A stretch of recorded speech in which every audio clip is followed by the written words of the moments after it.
We have. Oh, thank you. We all set, John? We are all set, Mr. Chair. Mr. Kotowski? Too many Johns. Can we have a roll call? What would you like to start? Dwight Ryanowitz, give me a.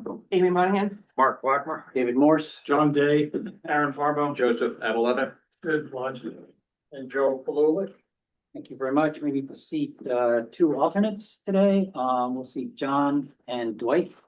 They've been seated for a while. And then we'll go on to the Pledge of Allegiance.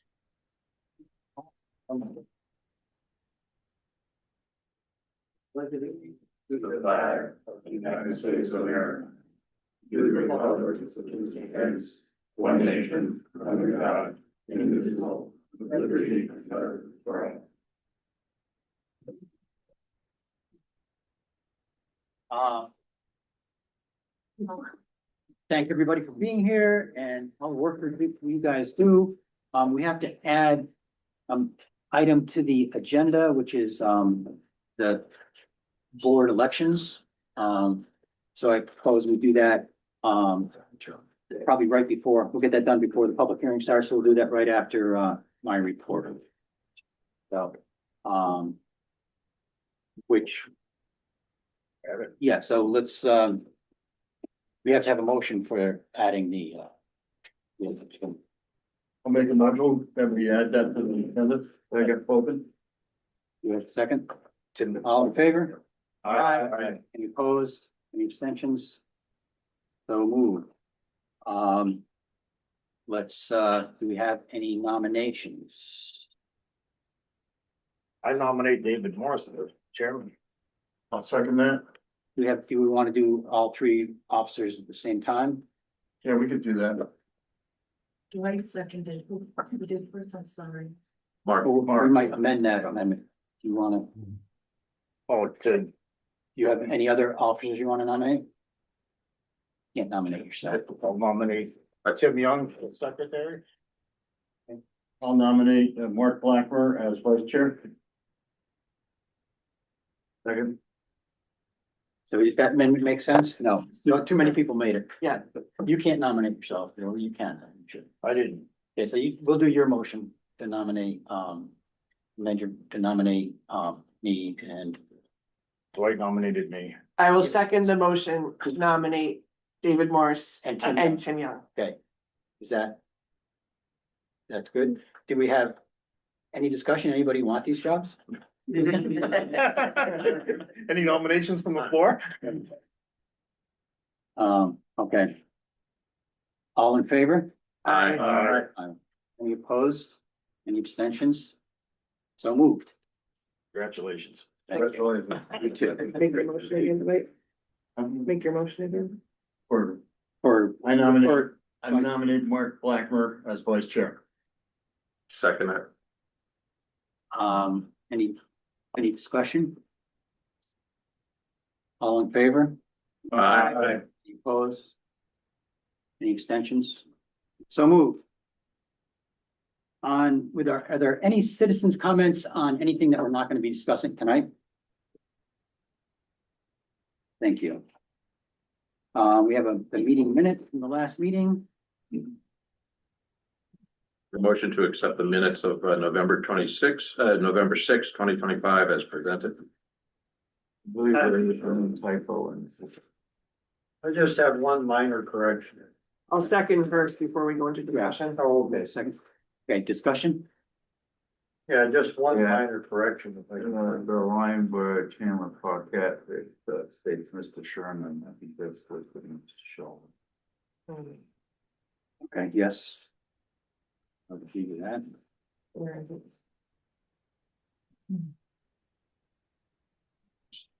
So towards the bottom of page 2. I have it Okay. highlighted on the screen. Oh, there it is. Oh, there we go. Yeah. Okay. Joe? And under item 11, communications, page 5. The meeting dates of January 8, 26 through January 27.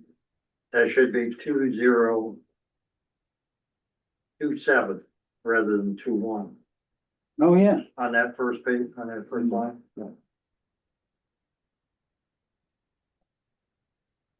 Okay, thank you. Any other discussion on the minutes? All in favor, accepting the minutes? Any opposed? Any abstentions? I'll abstain as I wasn't here. Okay, As well, I was absent. thank you. So that's done. Okay, on to, public hearing.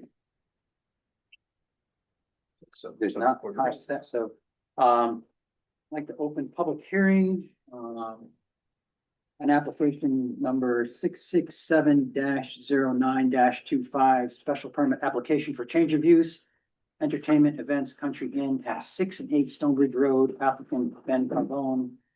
Public hearing, is that all those numbers correct, John? Mr. Dutkowski? I believe so. Okay. So, Mr. Carbone here. And, yep. I have a handout for the board and any audience members that want them. It's just a quick, brief of the plans of the property. So you have a visual representation. And Ben, is this, I'm trying to put the PowerPoint on the screen. Does it look correct? Yes, it looks great, John. Thank you. So just, I'll advance it when you're ready. Thank you.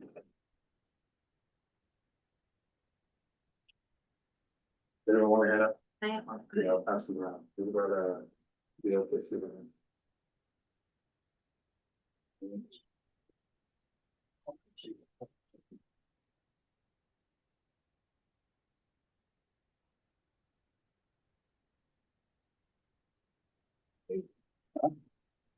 Yeah, so you all set to go? Yep, Oh, go ahead. All right, great. Hello, everyone. Hello, board. My name is Benjamin Carboni, and this is my lovely significant other, Brooke Coughlin. We purchased the property at 6 and 8 Stonebridge, which you see here, August 17th of 2025. And it was, a beautiful property that we found to fit the needs of our growing family. We have one son, another on the way, and also my mother and brother who are in the audience today as well. So this special permit that we are applying for is a change of use. So based on the community district, there's so many allowances that we had when we purchased the property. So in discussions with John, I found that a special permit use was needed in order to have events at the property, and those events would entail, as I'll go through this, weddings, charitable causes. Brooke and I, just for a little background, we run a team of about 25 real estate agents. We're both real estate agents ourselves and investors in Northeastern Connecticut. I am a lifelong resident of Northeastern Connecticut, growing up in Brooklyn, Connecticut, with family members going to Woodstock Academy, and many of my family members having businesses throughout Northeastern Connecticut as well. But the idea for this wedding, and John, you could advance the slide. So just to break it down, the item that you have in your hand of the paper is just a synopsis of the narrative that we submitted to the town based on the trajectory and what we were thinking about doing at this property going forward and the desires that we had. So the events, and they'll outline in that and also the narrative, but also further, there's a mix of many things, but the overarching idea is a space for celebration, a space for community to connect, and for community to really have an area where they can have a pulse on what's happening and be together and celebrate beautiful things that happen in life, weddings, celebrations of life, things like that. So we're projecting about 50 to 70 events per year. Now capacity, that would not be necessarily consistent where we're going to have 100 people at every single event. But it could be something as small as a gathering for a baby shower around the poolside cottage, which is what we named it. And you saw in the overview there, just a beautiful space where people can be intimate and really connect and spend time with each other for moments like that, or larger weddings which will encapsulate anywhere up to 200 people, depending on fire marshal code and what is allowed. Parking on site spots is about 35 to 40, just based on the survey that we had, which on the back of this one sheet handout, you can see that was a survey that was done on the property by a professional company, and we just outlined exactly where all of these items would be and parking would be and everything else. So there's a key below that just signifies exactly what it is based on the color code. So go ahead, John. So like I said, the request, it falls into 3 different categories based on the zoning bylaws. And those categories incorporate service establishment. So that's the planning, the coordination, and hospitality of services and events. Like I said, weddings or something where people are celebrating, come to the property. Now, entertainment, this was somewhat of a mixed category there, but receptions, music, events, and weddings, whatever you could think that falls under entertainment that would be appropriate. And then also the country inn. So an area for lodging travelers, guests, patron with dining, beverage service within the community district of Woodstock. So this necessarily isn't going to be immediate. We do have a plan to host the guests of the wedding or the wedding parties in the large house, which we call the McClellan Mansion. We want to continue to, keep that historical significance, which the property has, and really enhance it and bring it to the community in a meaningful way. Go ahead, John. Yep, so just an overview of the exact zoning compliance that we'd be falling under. So service establishment, entertainment, and country inn. Now the proposed uses, pretty much elaborating on exactly what I talked about. So we broke it up into categories. I'm a big visual person. I like to put everything out there. So weddings and special events, ceremonies, receptions, seasonal festivals. So fall, wine tastings, holiday light displays, thinking, my brother, he buys old horse-drawn sleighs, renovates them and brings them up to modern day standards where people can sit on them. I don't know about dragging through the snow, but we would do something like a day with Santa or pictures with Santa. And we have that type of event where the community connects, kids come to the property and they get to see, some beautiful displays. Community events, so fundraisers, crafts, fairs, farmers markets, things of that nature. School events, so maybe a prom or prom pictures out by the pool or out, on the greenery there, just because the property is so beautiful. Workshops, so wreath makings, things like that, and fundraisers and banquets. So a little incorporation with the fundraising side of things. Brooke and I, with our team, we do a quarterly give back. And typically it's tied to somebody in our team that has had an emotional connection to a cause. So for Q3, we raised about $25,000 that went back to Scholastic Sports Zone Foundation. It was a local scholarship fund that would buy AEDs for schools and eventually churches. AED is a defibrillator, and there was a woman on our team who lost 2 people in her lives very tragically due to cardiac arrest. So we tie a lot of what we do into community, but also charitable givebacks. And then corporate events, so workshops, team buildings, yoga retreats, meditation retreats, whatever it may be. And then post-funeral gatherings and celebrations of life. Go ahead, John. So on the back of the handout, if you guys have it, this is a survey, and we highlighted exactly what the property would be proposed to do. So here on this side, this is 169.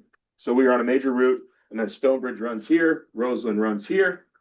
In purple, or the magenta color, this would be the outdoor event space. So this is a large greenery down here, which is along Stonebridge, and then Roseland. Here is the pool house, the pool yard, and then back here is a garden alongside the barn. The indoor event space, there's a pool house right next to the pool, which would be used for the smaller events and potentially even overflow from this larger house. So this large house here the McClellan Mansion, that we call it, 6 beds, 6 baths, about 4,500 square feet. That would be another entertainment area. And in the green, just to highlight the other homes, is our home. So 6 Stonebridge is essentially the smaller Cape style home, which is on the property, that our family lives in. And then parking, so highlighted in orange, just shows the existing parking boundaries that are already at the property. So these are all gravel areas, are not paved. There's a couple spots out front here, spots along the driveway coming in, and then spots up through the barn into the driveway alongside the other properties. And then down off of here, there's another little ingress from Roseland that has some gravel stone there for parking as well. That was already pre-existing. Go ahead, John. So community compatibility. This was a major thing when we were taking into what Northeastern Connecticut entails, right? So we are the quiet corner, and we want to make sure that we are following the standards of the community and exactly what all of our neighbors would be looking for. So it's located in the community district, featuring suitable space and access for controlled events, buffering. So we're limiting events to a 10 p.m. curfew, meaning that all noise will be shut down at 10 p.m. So any type of music, any type of lingering guests, things of that nature, we'll have them out by 10 p.m. so that we're respectful to our neighbors and also the neighborhood. And then traffic. So the entrance of the property, the main entrance is along a state highway, 169, just north of the 171 and 169 intersection. So, there's plenty of cars that travel that route minute by minute. And being able to have, access to the property off of major routes is a key thing. So we're not backing up other parts of either Stonebridge or Roseland. Sorry. No worries. So the big thing is we're not looking to change anything at the property. We're not looking to add any structures, change the size of the structures, or move anything on the property. Everything that is existing will stay existing, and we will use those existing buildings to incorporate all of the ideas that we have. There is no necessity to change anything now. The previous owner, Kevin Lewis, did an incredible job making sure that the property flowed and kept the historical essence, but that we wouldn't necessarily have to take anything and move it here or build another structure. So like tents, for example, we wouldn't build a permanent pergola on the property. It would be a tent that's set up either for event or by event or for a period of time that, it could be used by people renting the space. Okay, John. So operational oversight. This is another thing with us being on the property. My mother and brother as well. They would be there 24/7 to maintain and ensure that everything is fluid and everything is taken care of. Meaning, the buffering for our neighbors is met, so that curfew is 10 p.m. That nobody is going to be lingering and playing music up to 11 o'clock or 12 o'clock at night.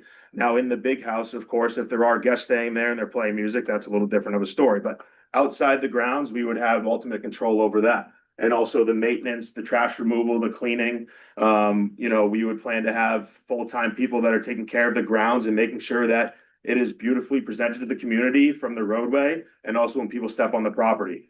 Because when you go back there and if you guys ever want to take a drive back there onto the property, it really is beautiful. It kind of captures its own essence within the large trees that surround the property. And it's just a magnificent place that we want to continue to keep as it should.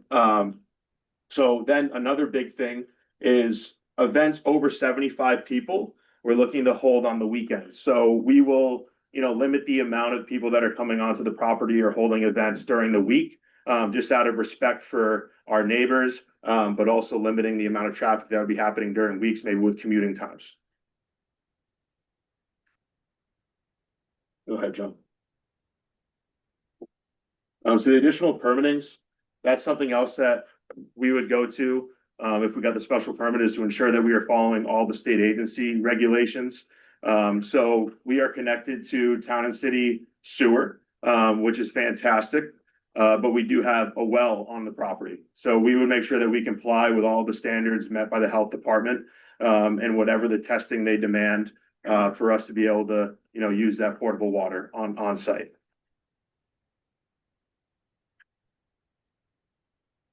So in conclusion, the venue really does balance the nature of us as entrepreneurs, but also people that really care deeply about our community and the people in our community and how we can enhance a beautiful property like 6 and 8 Stonebridge and McClellan Elms for people to use that are in our beautiful community. And also people that are traveling outside of the community to come and see this beautiful area for foliage or 169, whatever it may be, right? There's a lot of history here. And there's a lot of history at this property. And it's a beautiful thing when you can, walk through something that's been modernized to the 21st century, but still holds that historical context. And people can look at it and just marvel at how 300 years ago or so, a structure was built that is still standing today. So, the big thing is to just ensure that we are integrated properly with everyone in our community, and we're bringing something here that is incredibly special to us, but also to everyone. Thank you.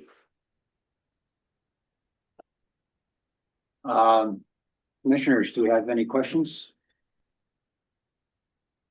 Go ahead, Joe.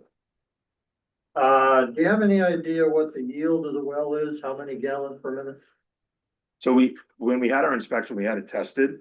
It was right around 8 to 9 gallons per second, Gallons or per minute, sorry, Gallons per minute. per minute. Okay. And the other thing, the main building you said was 4,500 square feet. How many guest bedrooms were you planning in there? So they're already existing. There's 6 bedrooms and 6 bathrooms. 6? Yep. Okay. Yep. And so upstairs, there's 5, they're all bedrooms, 5 bedrooms and 5 ensuite bathrooms in the upstairs. Downstairs, there's 1 main bathroom and there's 1 bedroom down there that essentially would be the think of the word, the primary bedroom, or for the bride and groom, something of that nature. Thank you. You're very welcome. Thank you. Thank you for making this presentation. It sounds like an interesting use of the property. In reading your presentation, there were a couple of comments about to be negotiated some items like parking at the church, which suggests to me, obviously, a lot of parking. The scale of this is what concerns me. Some of the events you're talking about that could fit in the footprint of the property sound fine. Yeah. But the property itself, in my mind, is in a difficult location for any significantly sized events. 150, 200 people, a lot of cars, a lot of traffic. I'm concerned about that. Sure. And I'm expecting we'll hear more comments about, again, the scale of events. Yeah. Some of the potential lighting, holiday lighting, as long as it's not like some New York towns where houses have laser lights going on and getting crazy. That's We are hopefully not that's happy. So she is the one that's on that. Candles in the windows and then just some beautiful Okay. white lights or things of that nature. And the other comment I'll have is that your presentation looks good, but for us in the commission, a special permit runs with the land. So if there are conditions that are very appropriate to what you're planning, but if at some point in the future you decide to move on to another opportunity, the next owner has all of the conditions that you've described to do with what they want at the property. So I think as a commission, we'll be looking very carefully on how to describe conditions, not just for you as the current owners, but 15, 20 years from now, whoever might take over the property, we want the property to stay with the character and nature of the area. Absolutely. Yeah, we appreciate the feedback and we agree. And in terms of size and traffic control, even I previously worked at a couple wedding venues, and off-site shuttles is a big thing. So if people are staying in area hotels, you hire a private shuttle service that brings guests back and forth. So you're limiting and reducing the amount of vehicles that are coming onto the property. That could be an option as well. So. Anybody else have any comments on the board? Aaron? So I'm an acoustic consultant by, my job I've been doing for 20 years. I've worked on a lot of wedding venues. This one's very close to neighbors, as I'm sure you're aware of. They're right across the property line. Are you planning to have live bands or DJs or both? Likely DJs, maybe live bands as well. It depends on the desires of those getting married. And will it be inside or outside? It would likely be outside. Do you know where on the property? It would be down on the green over towards Stonebridge. and- Ben, do you want me to, do you need to put the presentation back up? Heard him like to point it out. Hang on. All right, hang on.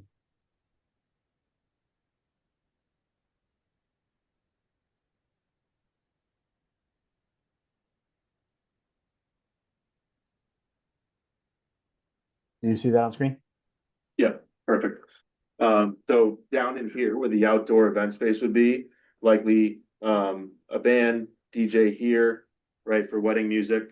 If they're walking down the aisle or for the ceremony. Up in here is likely where, they would have, their reception. So pool house, pool party, pool area here. DJ in here somewhere, or right in the carriage house area, which is pretty much abutting the larger building. Okay.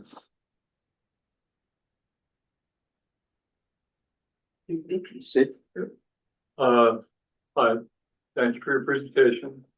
On your handout, under the section zoning compliance and definitions, you have a country inn broken out.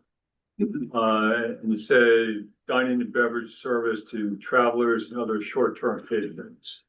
So will the dining and beverage service only be for people spending the night there, or is it going to be a restaurant, bar open to anybody and everybody? So we wouldn't be looking to have a restaurant or bar necessarily on the property for outside use, right? It would be mostly internally. And that would likely come in the future. For now, the idea is to have these events catered. So outside food is brought in, where they're licensed to do that, because we necessarily don't have a commercial grade kitchen there as of now, or people on staff to do those types of things. Thank you. Very well. Tim? So most of these, when you're bringing in a caterer or so forth, this is all gonna be done in a tented area. Yes, Not gonna be taken into the mansion part or. unless it's a small event that would be in the mansion. Yeah, like a dinner party or something of that nature, then potentially. And with doing this, we're looking to use our community for all these catering events too. So like all of our à la carte, we're looking to keep right in this corner of Connecticut to bring more business to them too. Go ahead, Mark.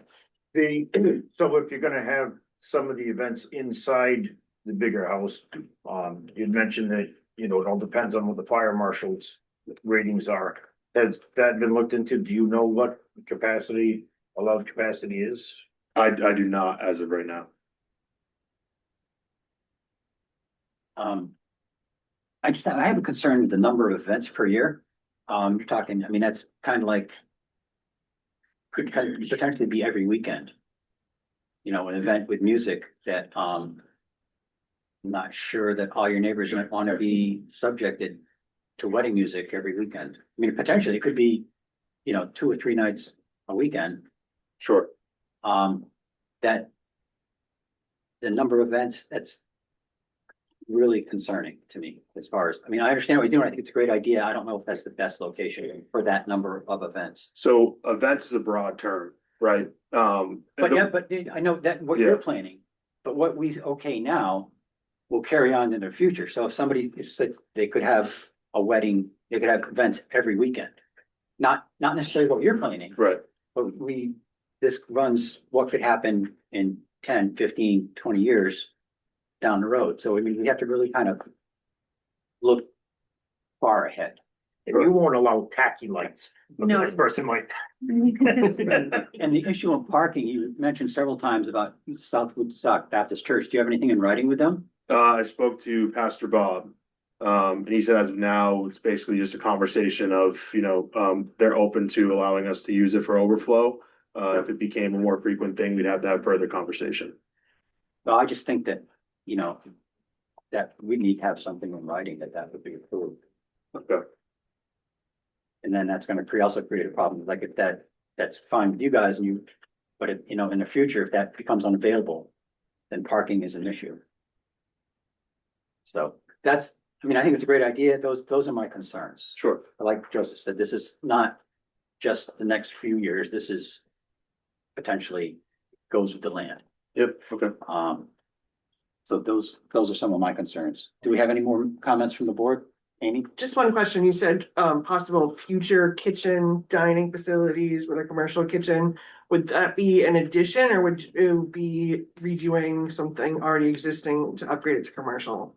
If you were to do a commercial kitchen? If we were redoing something in the property, not adding any additional buildings Just curious. per se, yeah. That's not even a conversation at this point. Right. Yeah.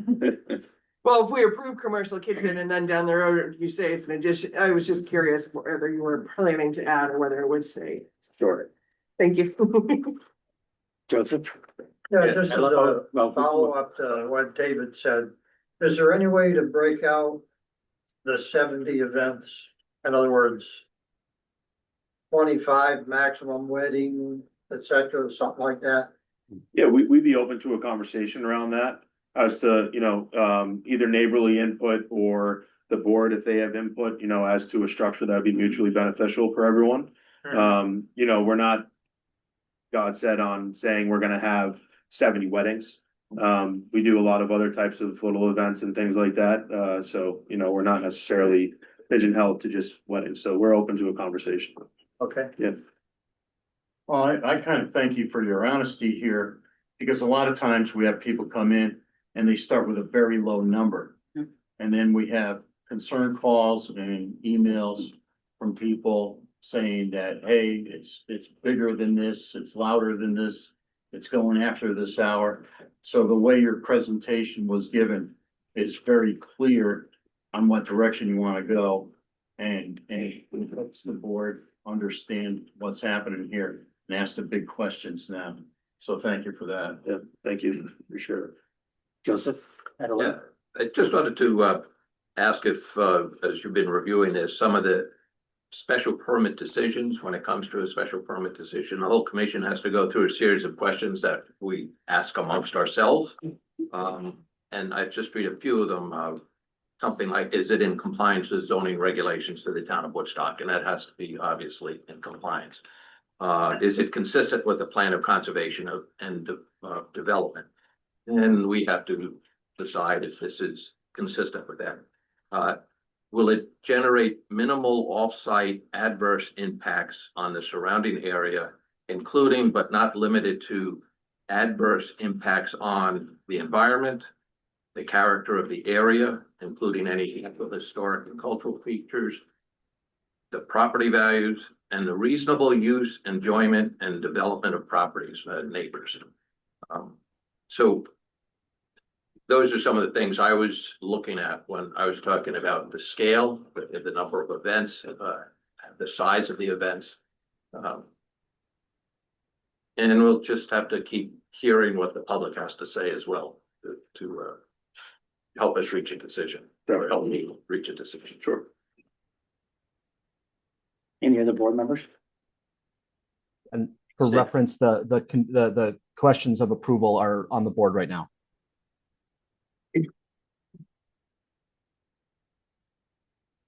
And it goes into another page with it. Yes, yeah, Right. show them. There are a number of questions we have to satisfy ourselves with.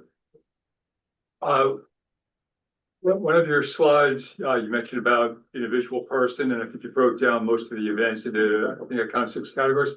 Could you please call that up again? I just wanted to take a quick look at that. I'm sorry, where were you looking at? The individual breakout of events on the presentation. I think there were 6 categories, John, or sections. Proposed uses. Is this where we are? Yep. So I know it's not all this clear, but it sounds like some of your events are gonna be pretty small, quiet, low key. Yoga on the lawn, board meetings, author and artist showcases, things like that. Weddings, though, they're a lot of fun. They get loud. People don't want to go home. It's a real celebration, like any of these could be, but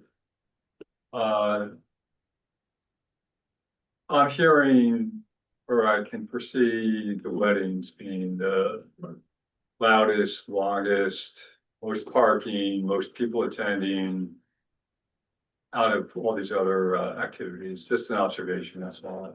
Sure. Just to bring that up. Yeah, I appreciate that. And, you know, it could be something where we have a discussion on, you know, we only have weddings at a particular size or capacity. Rather than the 150, maybe we say, you know, 110 or whatever is reasonable or suitable based on all of the factors that come into play. How many acres is the total lot? It's about 2.6 acres. That sounds bigger than what I looked at on the, So it's split. Where? I can't see that. I was looking at the vision appraisal thing, because I thought it was like barely two. So there's two separate Two lots. property The little- cards. The little house. Is 6 and then 8. So Point 6. six, isn't it? Yeah, so 6 has its own property card, and then Yes. 8 Stonebridge has its own property Yeah. card as well. And together they're how many? I believe it's 2.6, or right around 2.5. Sounds about right. Okay. Okay. It's any other on the map here. I'm sorry, Mr. Chair, on the map here, you can sort of see the property line. This, Yes, the greenhouse is on its own lot, and then the other one sort of wraps around it. yes. Okay, thank you.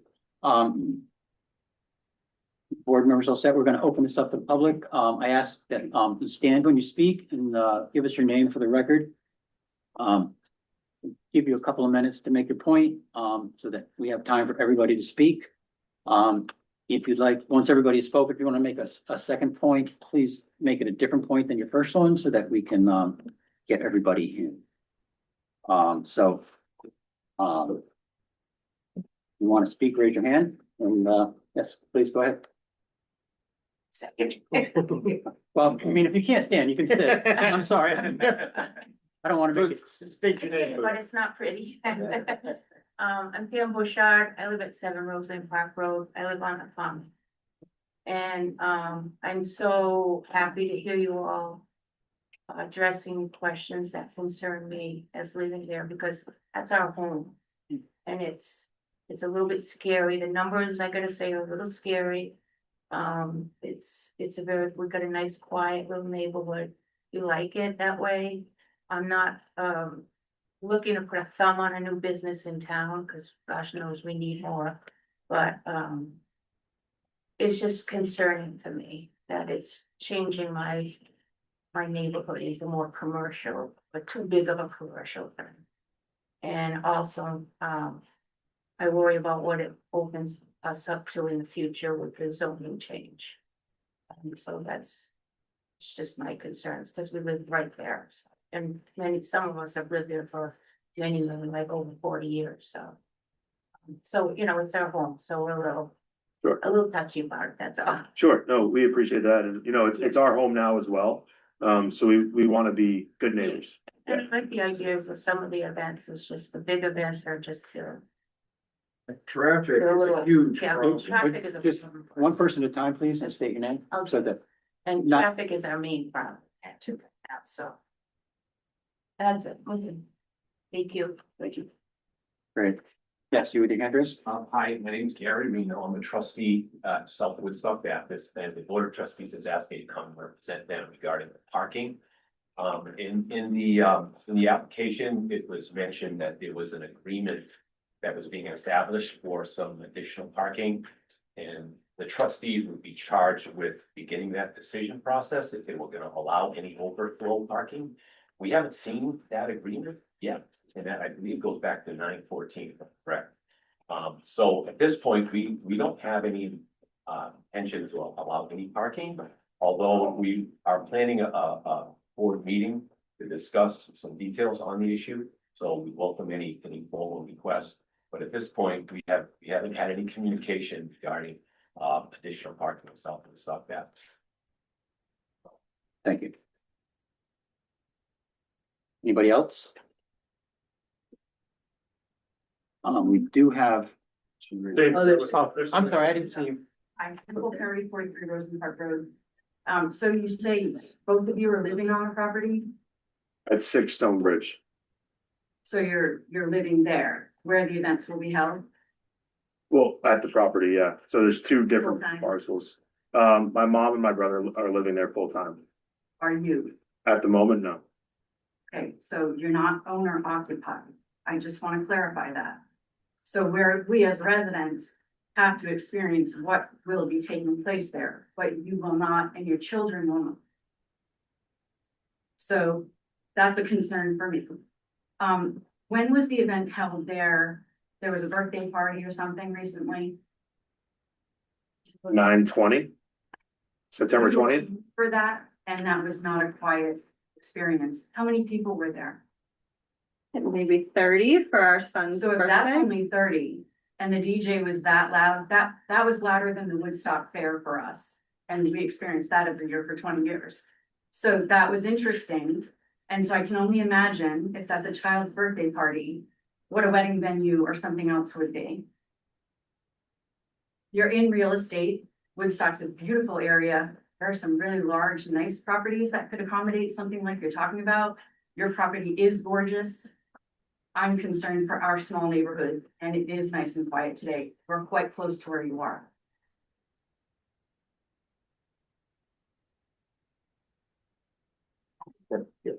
Go ahead. Good evening. I prepared a statement. Probably should take 3 to 5 minutes. State your name, please. Michael Bohannon, 28 Roseland Park Road. I'm here tonight, not just as a concerned citizen, but as a resident of the directly abutting property at 28 Roseland Park.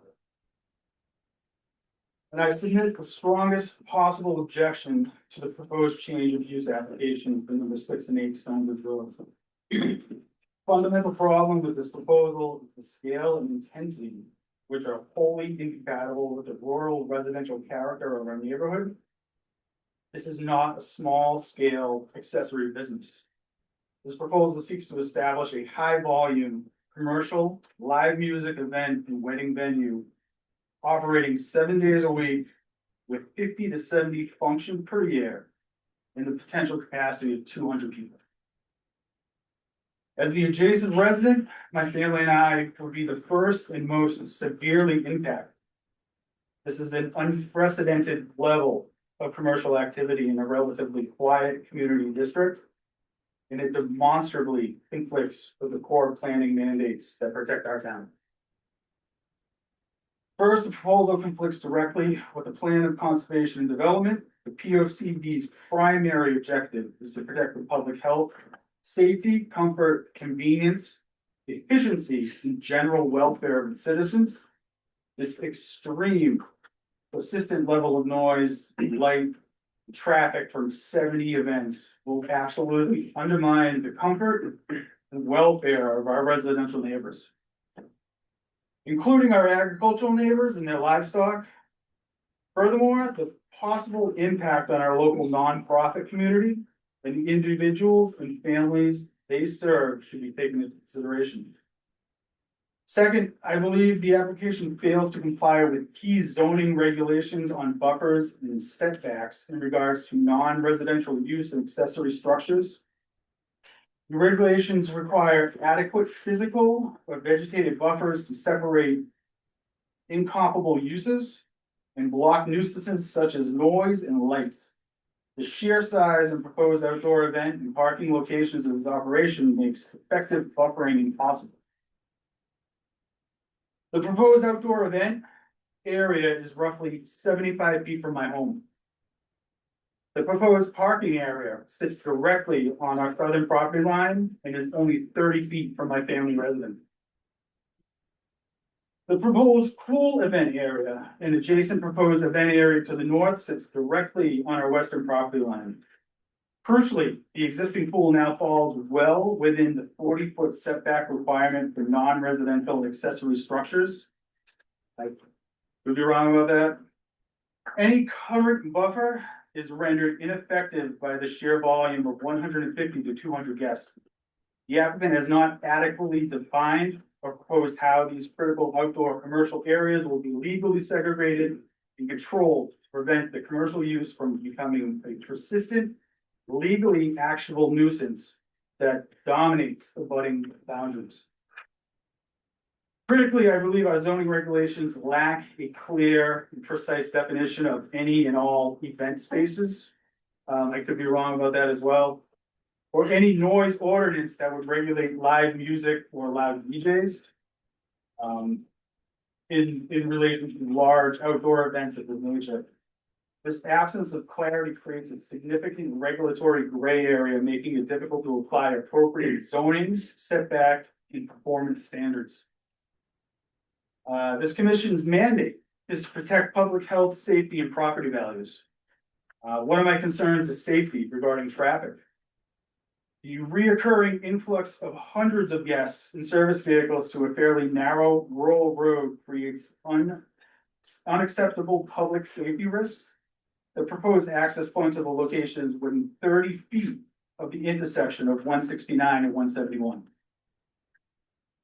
Proposed overflow parking at the Baptist Church is located at another four-way stop intersection. As a local resident who constantly walks this intersection with my family and pets, I can safely say that Stonebridge Road and Rosen Park intersection will pose a significant risk to patients who are unfamiliar with the area, as well as potential liability issues, not only for the Baptist Church, but for the town as well. These key intersections are only now capable of accommodating our existing traffic flow. I respectfully ask that a formal independent traffic report be provided and reviewed by town and state professionals before this application proceeds any further. Second issue is welfare and property value. The continuous high volume commercial activity and noise pollution directly interfere with our fundamental right in the quiet enjoyment of our property. Studies consistently show that persistent commercial nuisance have a direct and severe negative impact on property values of directly abutting residents. Woodstock definitely deserves development that is meaningful, sustainable, and harmonious with its rural character, not development that overrides it. Given the direct conflict with the goals of our POCD, the clear incompatibility with our community district, and the inability to effectively buffer an operation of this magnitude, I respectfully request that the Planning Zone Commission deny this change of use application immediately.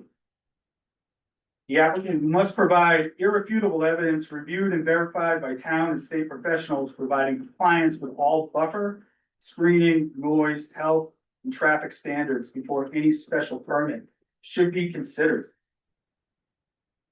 I thank you for your time. Thank you.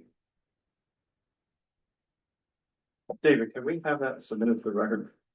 Did you, Would he be willing to do that? did you put, you sent us a letter too, didn't you, Mr. Bond? We live on a family property and my whole family. Yeah, could you submit that, what you just read, could you submit that? I did not. No, but could you? I saved this for the. No, I'm asking you to give us a copy of it. That's absolutely. Thank you. But I mean, this meeting is being recorded. We also have it on tape now. I know, but it's easier to have it in our hands in front of us. Yes, more comments? I have Angelina Torres, Stonebridge Road. I have concerns about the parking, the traffic, like everybody else, and I echo everything I just said. Even if the church agrees, what would happen if there were conflicting engagements? They do plan, if they even agree for you to do it, they've got Sundays, there's church there, that it's already full. So where would you go at that point in time? Shuttling of people, I don't think they're gonna adhere to that. I think people are gonna wanna bring that's my opinion, that people are gonna drive their cars, and if they do. And they park on the street because they can't park anywhere else, what happens with that? Is the town gonna have to do something about that? Are we gonna have signs everywhere that are saying no parking on the street? I mean, it just has this impact to the place that we've lived for so long. My other, there was one that I was really sorry about. The other is the timing. You say that it's going to be 9 to 10, but that's not really the time. There are going to be people setting up and breaking down, and how much time is going to add on to those. Have you thought about that?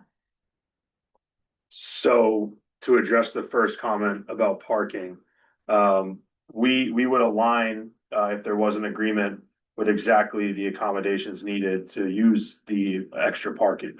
The shuttle service, I've seen plenty of wedding venues that use shuttle service because of the limitations they have on their grounds of parking.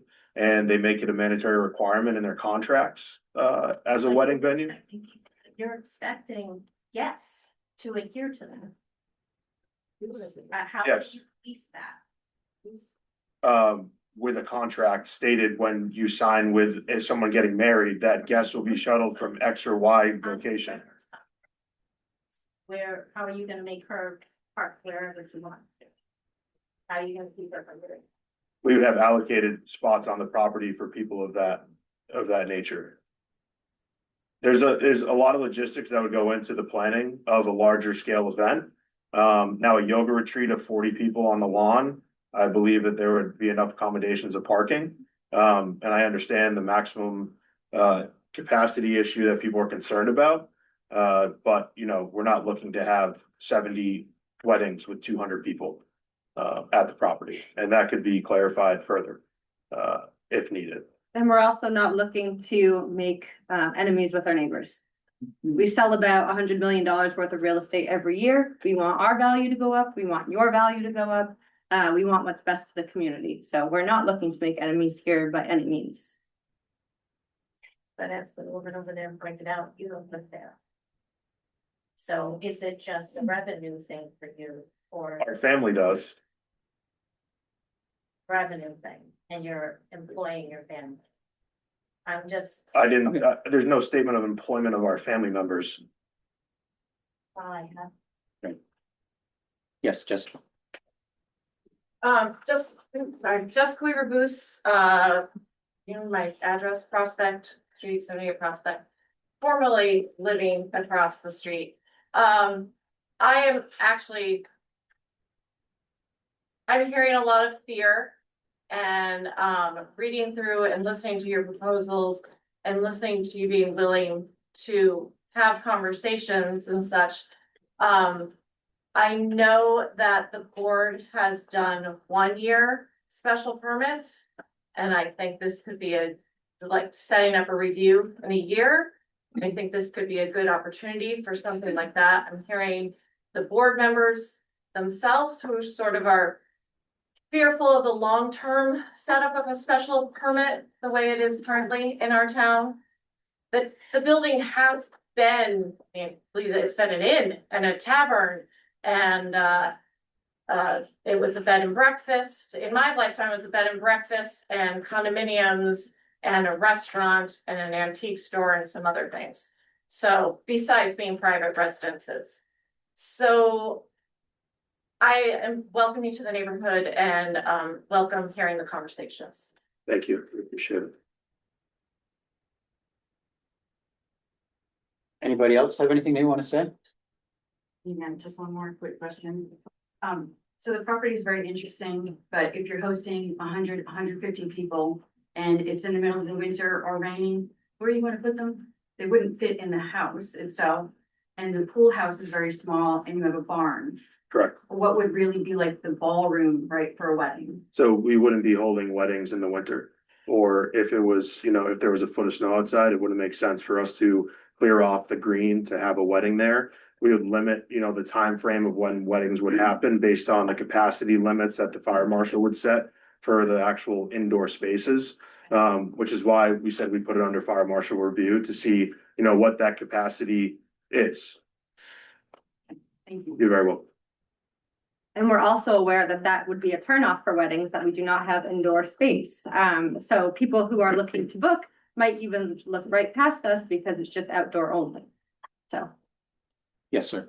Hi, I'm Doug Woodward. I own the Woodstock Hill. Welcome to the area. I think I'm definitely welcome to weddings because we have a bunch of rooms, so it gives people somewhere to stay. I'm in it, right? So I get what all of you, I live in Eastford, but I am at the inn every single day of my life. They have great goals. 50 to 75 events a year, lot. Like that's a great goal. It's a hell of a thing to do, especially with the mansion and us right there. So I get your concerns, but my guess would be you're a couple years away from even coming close to that. And you lose the entire winter for anything realistically over 50 people probably, which is the same problem we have. You just can't go outside. My one concern, aside from everyone else, is when we zoned for the two houses on the left side of our property, I was told we couldn't hook up to the sewer because of precedence and capacity. Can the sewer handle that many more events? Because when we tried to connect, I was told it can't handle it. And that was only two single houses, and now they're talking about 50 people every weekend, not every weekend, but even 30 more events. That's my concern. But I welcome you. I'm not trying, like she said, I'm not trying to put a thumb. I just am concerned about the sewer because I was told something else, so I just. Could I touch on that? Yeah. I appreciate everything and you guys have a great business up there, so thank you. With that, right, so the main house with the 6 bedrooms and 6 bathrooms, that would necessarily be limited to those who are wedding party members or wedding guests, whatever it may be. We would have outdoor porta johns, like higher end porta johns that'd be used and pumped from an outside source. You know, we don't want to tax our system or our bathrooms as much as the public sewer lines. And we find that with the setup of the property, there's only one bathroom in the pool house, and then there's one bathroom on the first floor in the main house and 5 up above. The main house is necessarily going to be limited to guests that are staying overnight. So we would have, you know, porta johns per se, or a portable bathroom trailer, like you see at, you know, fairs and things of that nature. Makes sense. And where would that go in relation to your diagram in our line? Where see fit, likely somewhere near the barn, so that it's easily accessible for everyone that's attending and that's a guest. Would that potentially encroach on your proposed 35 to 40 parking spaces? Maybe one parking space.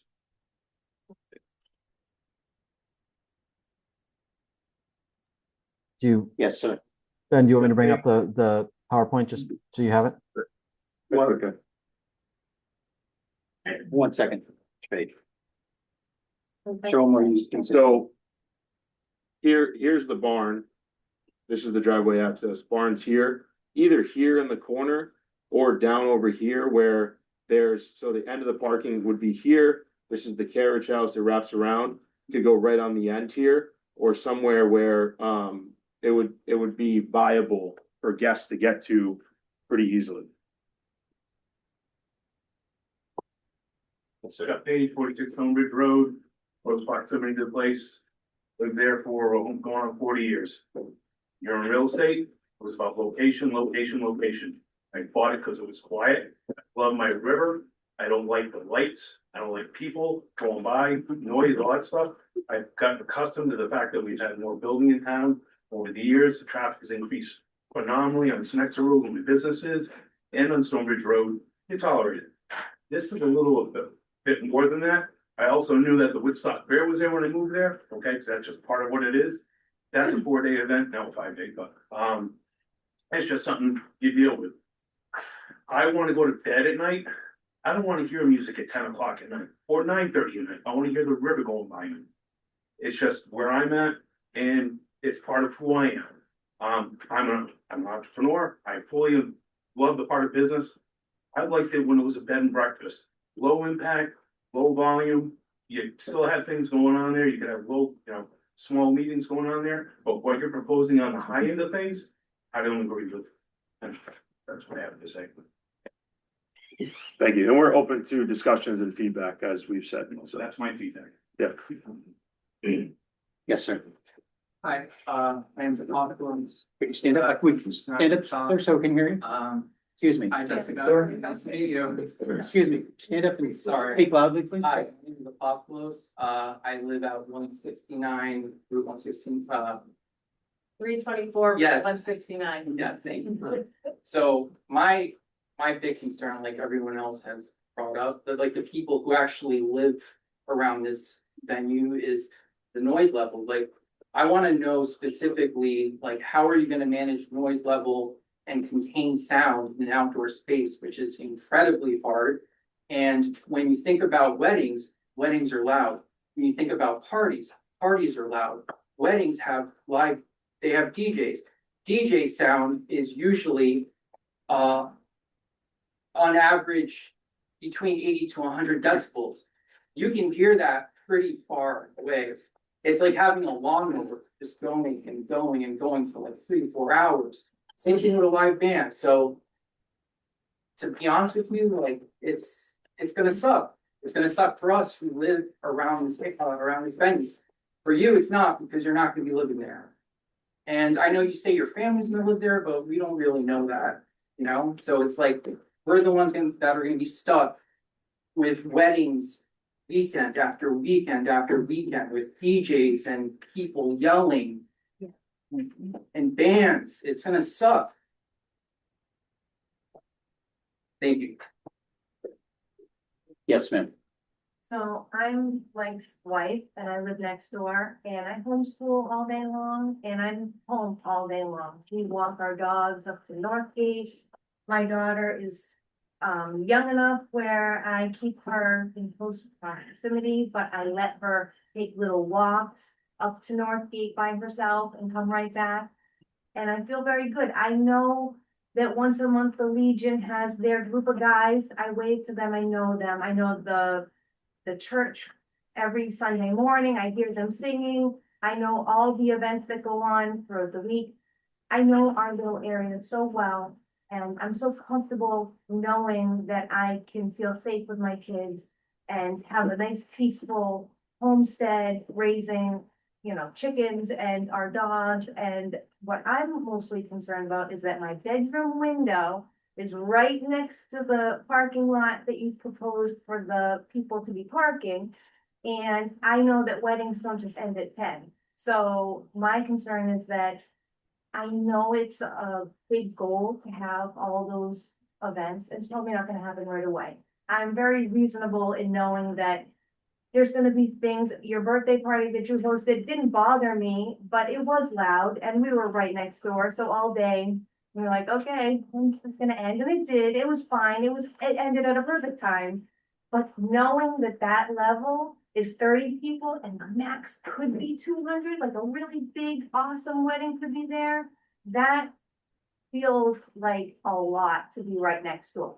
So we're in a unique position to be right next door, so it really impacts us the most. And I wanna feel safe, I don't wanna feel like there's tons of strangers there all the time. You had told us about the Airbnb, and I thought that's perfect.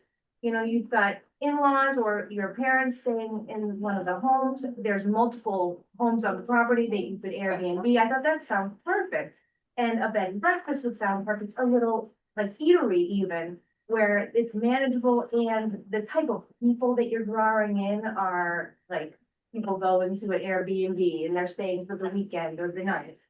But the weddings and the events and the size is what I'm concerned that if this opens the floodgates to that, what's to happen 3 or 4 years down the road? It might not happen right away, but I have children that are growing and, I would really like to keep the quiet and not have every weekend be blaring loud or, at its peak, what's that gonna look like? It will get bigger and better, hopefully for your sake, and I'm a business owner, I 100% love businesses and coming to town and contributing to our neighborhood, but that was not what I thought was gonna happen. You know, with that property, I thought it was gonna be the Airbnb, the quiet, quaint, and the idea of strangers was acceptable when it was a few here and there, but it's just the idea that these events, and she made a good point, you don't live there with your child. And maybe your in-laws are totally fine with a lot of noise and a lot of commotion, maybe they wanna chip in, or maybe they will leave for the day, or I don't know what the arrangement would be, but it's fine for them, it's not so fine for the people who live right next to. So I just want that to be considered that, you know, we've lived there for 16 years and we plan on this being a generational home for our grandchildren to eventually take over. Like we have a lot of property, we have a lot of plans of our own, and loud music and late nights and my bedroom window right there outside of the parking lot, that just feels like a little bit too much. And I would hope to at least scale back if all of this is gonna keep going and moving forward. It would feel better to me if this was a scaled back version that would fit the area better. We're not, I mean, we have the mansion, we have the inn, we have all these different avenues for weddings and events, and I love it. It's great. And my business could be helped by this too, you know, I would love to see that. I just don't want loud noises while I'm trying to sleep, or rowdy guests, or people filling out. I mean, our little intersection is quiet and quaint, and so the idea of a lot of people driving in and out of those areas, and we know that people leaving weddings are not always in their right state of mind, so there's that concern too. You know, it's the energy of a wedding. We've all been to those type of weddings. Especially if they're shuttling in people, it could be an energy, so just something to think about. Sure, appreciate your comments. Yes, sir. My name's Michael Ferroni. I live on Hornfield Point. I came here and I had concerns. I don't know you personally, but I know your mother. I've known your mother for 30 years. She's right there. I know. I know you have good intentions regarding this. And I know she has a good leash on you. She had a good leash on you for a long time. But the logistics and the concerns that everybody has, I agree with all. You know, it's sad because it is a good venue. But it's just, I believe it's just in an area which, well, what you're asking is, I just can't see it.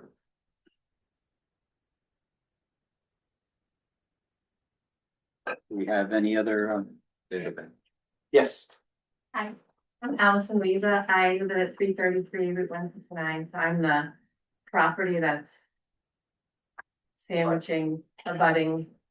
I'm in the picture. I guess I do worry about my property value dropping. And very specifically right now, already behind the barn, what you're planning back there, I'm a little concerned because there's a dumpster that I can see out two of my windows, and there's now, like last night, there's something there and there's a couple of trucks parked back there. And if there might be a porta toilet back there, it's right, like, I look out my window, if I see all that. So that would be my concern, is if that becomes kind of like a dumping ground, like of all, you know, refuse. And if there's, like right now, there's one dumpster, but if you're having groups of 2 or 3 people, if there's 2 or 3 dumpsters. And if there's mice that are coming or smelling in the summer, so that little area right there, it's what I see every day, so that concerns me. But Sure. wish you the best of luck. Yeah, well, thank you, and we can always make it prettier. We can have a discussion. Yeah. Yeah, I can stop by. any other comments from the public? Mr. Chair, we have 4 emails that were submitted. That I don't know that you necessarily need to read them into the record, but we should note that they've been submitted. It's up to you on if you'd like to read them, or, you know, have me read them or whatever. Are they long? Two of them are about a full email page. I suspect it would take about 10 minutes to read all four. It's Oh, yeah, I think they should be. Can you put them on the screen or so we I sure can. And then, well, you might have to read them still because we can't really see them all, but I just said we have, oh, yeah, we're not gonna be able to read those. You're gonna have to read them. So yeah, if you'd like, I can read them relatively briskly. Are they from people that have already spoken here tonight? No, although we did get two from the Bohannon household. That was, I believe, Michael spoke, and we have two other Bohannon. Sarah, emails. did you speak? Yeah. Okay, so Sarah's folks, Sarah spoke. Okay. Then we have one from Melissa Bohannon. Yeah, but she didn't speak. He didn't speak. But she didn't speak, so she's here. If you'd like, I can read the testimony. She's in the room. She's in the room. Melissa, are you in the room, Melissa? Yeah, she stepped out. Oh, okay. Go ahead and read. Yeah, go ahead and read it. Okay.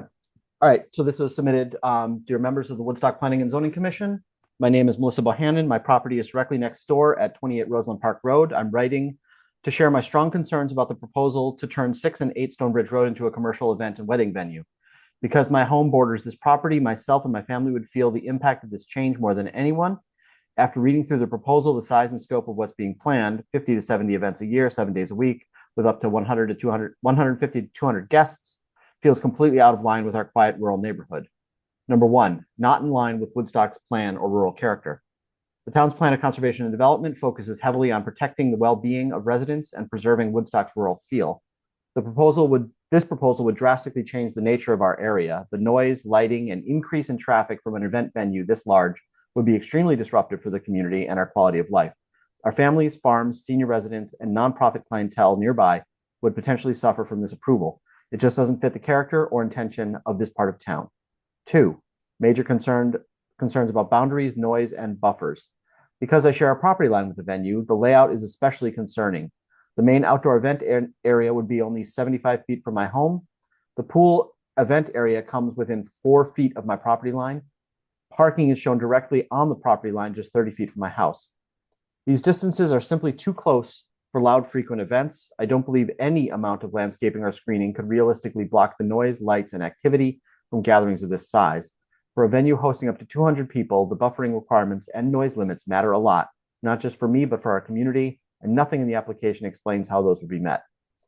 3, traffic, safety, and property value impacts. The roads around this property are narrow, busy, and already challenging during peak hours.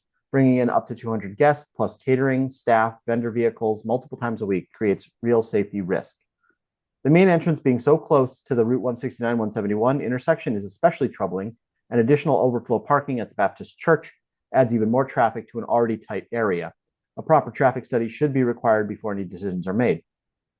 On top of that, constant commercial noise and activity will directly affect our ability to enjoy our home and property. Venues of this size next to a residence have been shown to lower property values, and that's a serious concern for my family and community.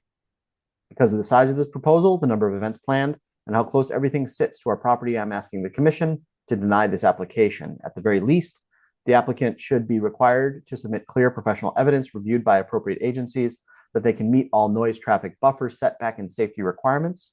Thank you for your time and for considering how greatly this project would impact the people who live right next to it. Sincerely, Melissa Bohannon, 28 Roseland Park Road.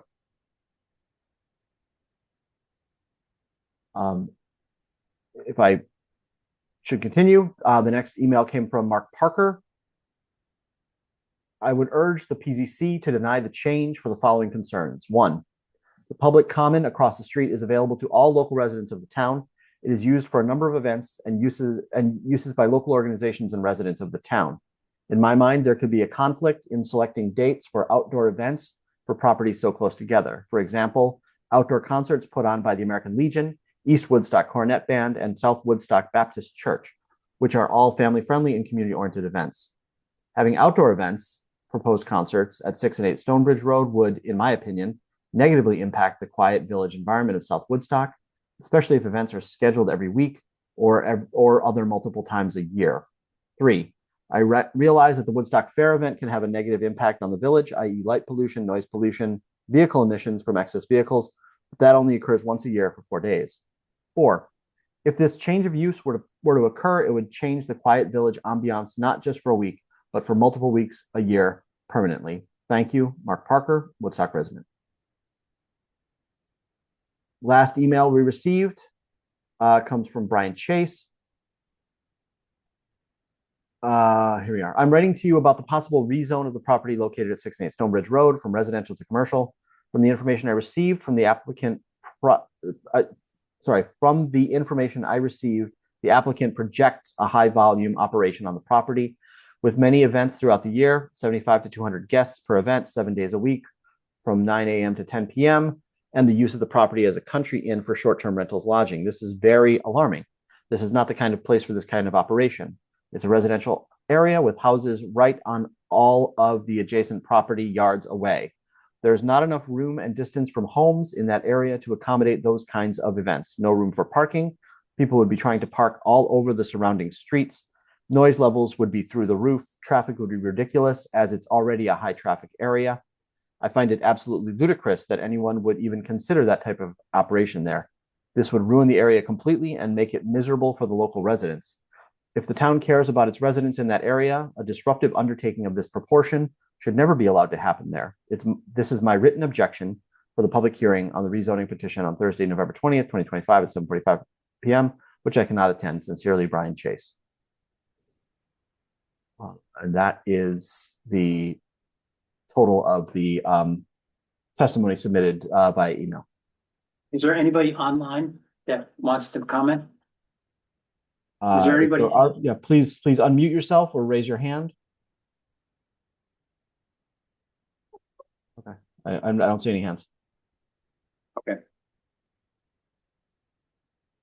Do we have any more comments from before we close the public comment? Yes? Yes. Oh, my name is Pam. I live on Quarry Road. Pam, My only question for you, have you contacted the health department about, because you're becoming a water system? And see if they're gonna allow it? For what? Community water system, non-transient, non-community systems, non-community system for the amount of events that you're gonna hold and the amount of people that you're gonna have in the state of Connecticut, you're gonna be considered a water system, which means that you have to test your water and you're gonna have a multi-monitoring, and you'll also fall under the lead and copper rule and the PFAS rule. Yeah, so in the proposal, we said that we would communicate with state agencies to meet those requirements. Those usually take a long time to get permission, so if you start now, one of ours took 3 years to get done. So that's the only reason why I asked. The state doesn't move very fast in the drinking water section. Yeah, thank you.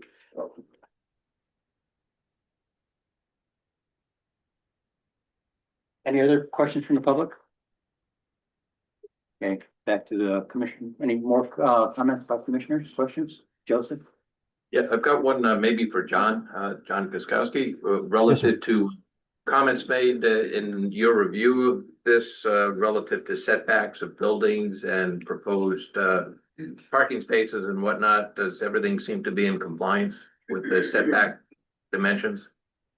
Well, everything on there's so much about these properties that are we call pre-existing non-conforming. There, the pool area and is very close to the neighboring property. It has been there for years, decades, and it would be considered pre-existing non-conforming.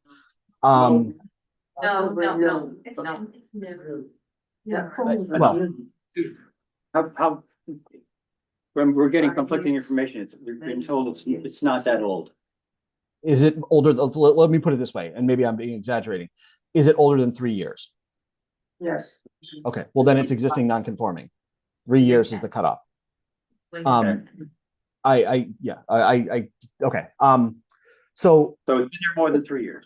We don't have in terms of parking. I know we don't consider parking or driveways to be structures, so there isn't a setback. Parking can be, quite close to property lines. We don't have, the other things are a little bit more judgment calls. Our parking regulations are relatively flexible, and we basically just require the applicants for special projects such as this, special permit projects such as this, to come up with a reasonable assessment of their proposed parking demand, and then demonstrate that the available parking, however it is presented, is sufficient to meet that demand. Haven't done a traffic study. A traffic study wasn't provided, so there are certain elements that might still be up in the air. But the baseline proposals of what the applicants are suggesting, they're not proposing any new structures. I think if anything, they propose temporary tents in the backyard, which would, again, if they're there for, you know, a weekend, a week, 2 weeks, would be considered temporary, would not be subject to structural setbacks that permanent structures would. And so we have no, you know, at this time, we have no proposals for any new structures that would need to be otherwise compliant. I don't know if I'm answering all your questions, Joe, if there's something other than that. No, that was good. I wanted to clear that up. Then I just have two other comments for the applicants. One, I haven't been on the site, and because it's going to be a public venue, is handicap accessibility something you have to deal with? Parking, paths, stairways, things like that? Or are they already in place? So there's, I guess, for parking, it's pretty much very flat. So there would be handicaps for parking. We could designate those areas. For, I would say, guests to get in and out of particular areas, there's no necessary steps unless they were going to be staying in the large house. There's one step that goes down from the carriage house into the large house. And that's pretty much the only issue there would be with handicap accessibility. Which may have to be addressed. Which may have to be addressed. Okay. And that's where, you know, state agencies would come in or. Okay, Or what so would that be, still has to be reviewed. Yeah. Oh, okay. Yeah. And then, There would be a building official. oh, I'm sorry. Building official would be your ADA compliance officer, I believe. Okay.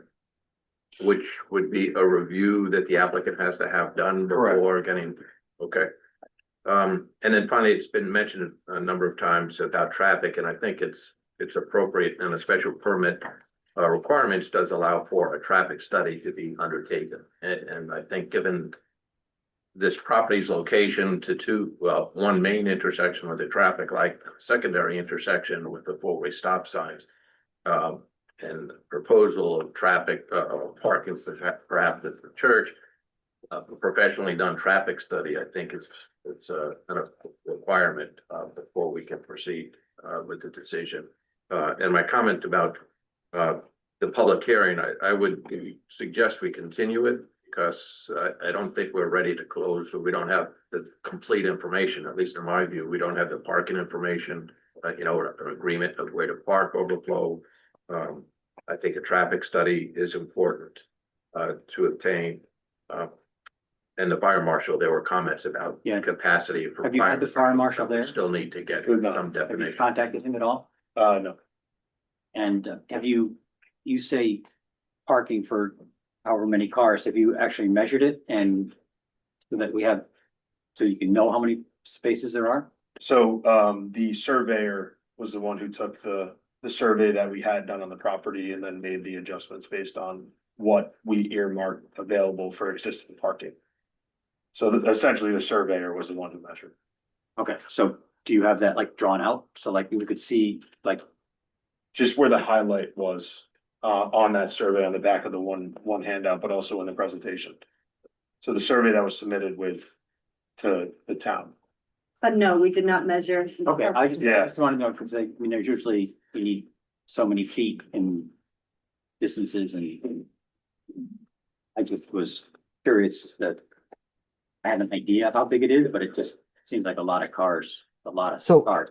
Mr. Chair, Mr. Chair, if you like, and actually I'm going to throw this up on the screen. In the applicable application packet, there was the actual property survey, and then that the applicants then marked up. Are you suggesting that what you'd like to see is essentially just some hash marks of 10 by 20 parking spaces, just so you can sort of see that? Yeah, just because I saw that, but it's not on the packet we got. We can't really read. It's just an area for parking and it Help us understand. to help us understand Mhm. 40 cars. Yep. And have you spoken with the health department at all on water and all that?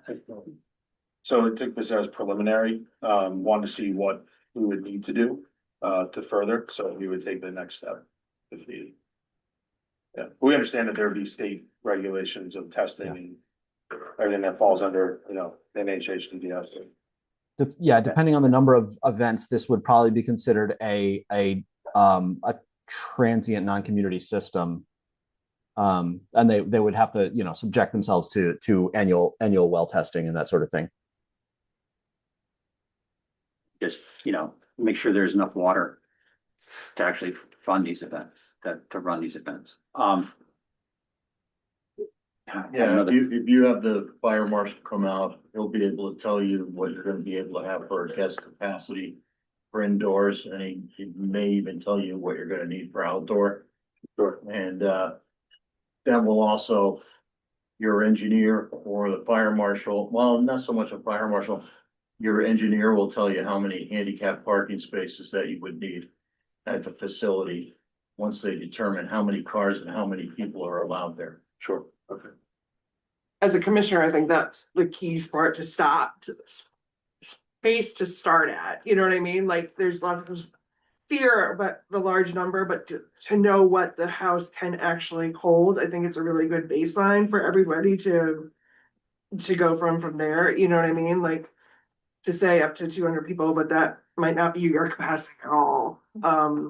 So I think that there's definitely some key information, the traffic study, because of the light and the volume, the capacity, just what size tent could be put up out there, because there's different, regulations for different size tents. If you could only go to this size, then you'll know what regulations you have to have, where a larger one might require fire departments on site. So there's a lot of numbers that depend on what is allowed on the property before we can even think to make a decision. Sure.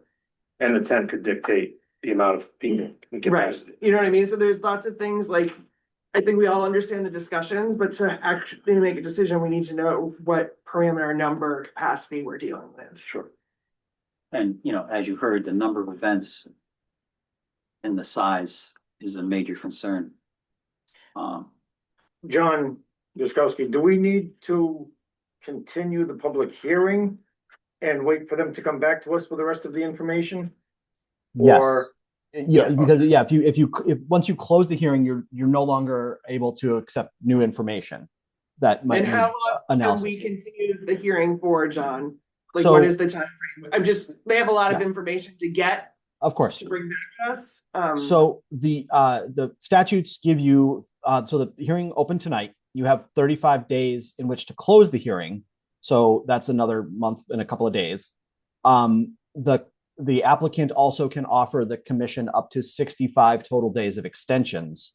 So if Mr. Carboni wished, this hearing could be open for another 99 days. But the plain language of the statute is 35 days.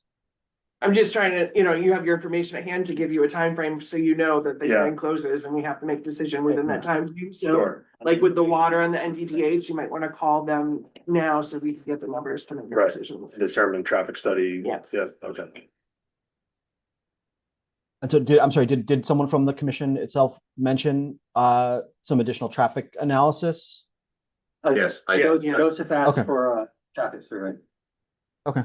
So I'm Yeah. hearing three or four No, it wasn't three or just- four things, which would be sort of an updated map showing parking space numbers with some markings, some traffic analysis, information from the fire marshal about capacity of both inside and outside buildings, and then some public health water supply information. Yes.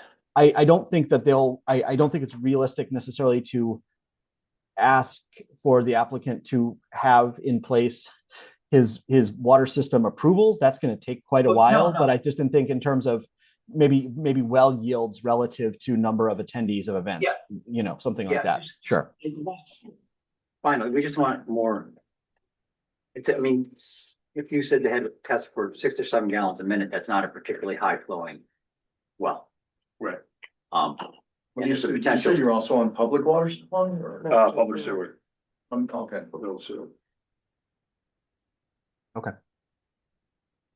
John? David, since this seems to sort of intersect at the when Woodstock is trying to increase its economic engine.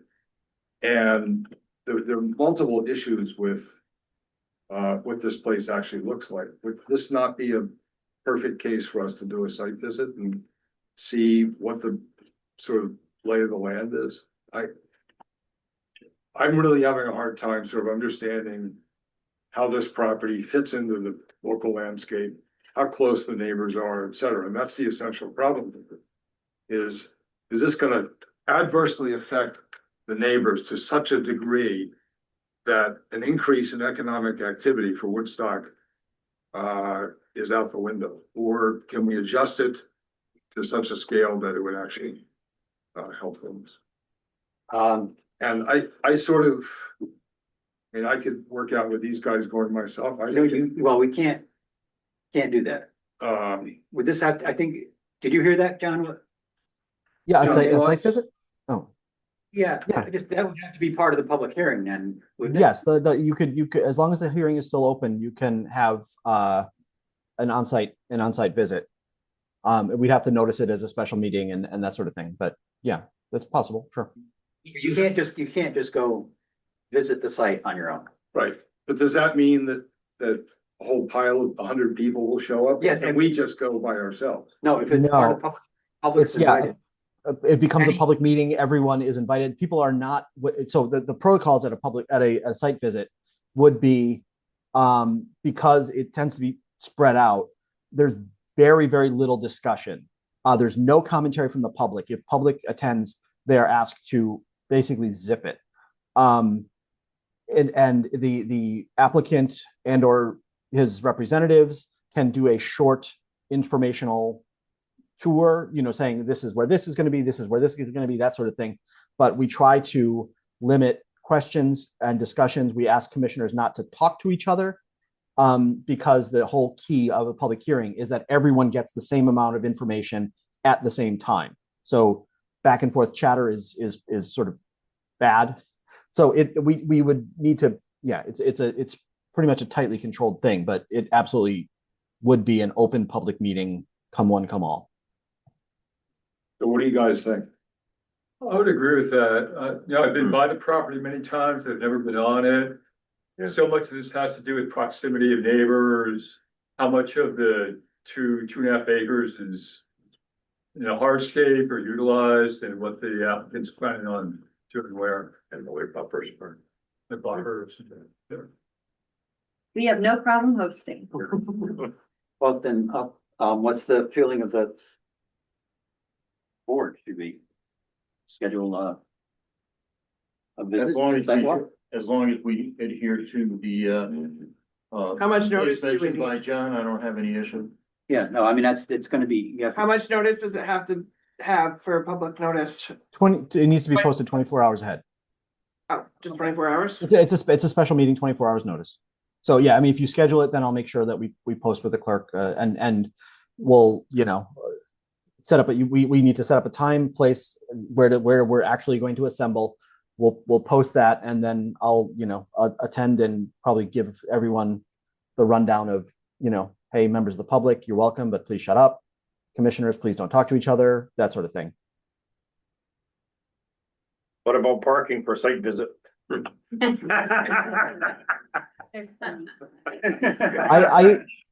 Parking.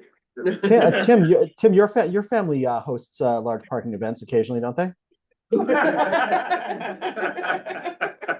They just have to spread the field. Walk 'em out of- We have a tow charge too. So do we want to do something like on a morning, given the? Well, what's we good for can't people? do it, it gets dark so early now. I mean, Right, it's not like we can do it in the afternoon. We'll have to do it during the day. right. Next Saturday is Thanksgiving. They were Yeah, a weekday. we're gonna have to, I think we're gonna have to do it on a weekday because the weekends are getting tough because we're getting close to holidays. Everybody's. Some people work, you know. And some people work. What they all live on. They're retired or self-employed. I'm doing something wrong. Are you working Sunday? Are you working Sunday? You wanna do a Sunday? My weekends are fine, but I do have to work during the week, so. Yeah. So just to start a discussion on a date, Sunday, December 7th. Oh, no, that's in the 2 o'clock, 1 o'clock. Oh, I can't do. You can't do that, right? That's a bad day. The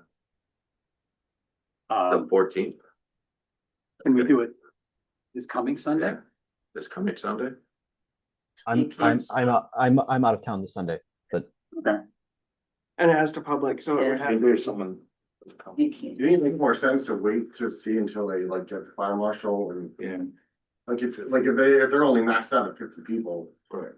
But the property doesn't change, we're still understanding with the property, and then we have a We still vision. want to see the relationship of the property to the neighbors.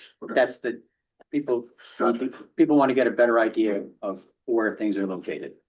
Sunday, the 30th, November 30th.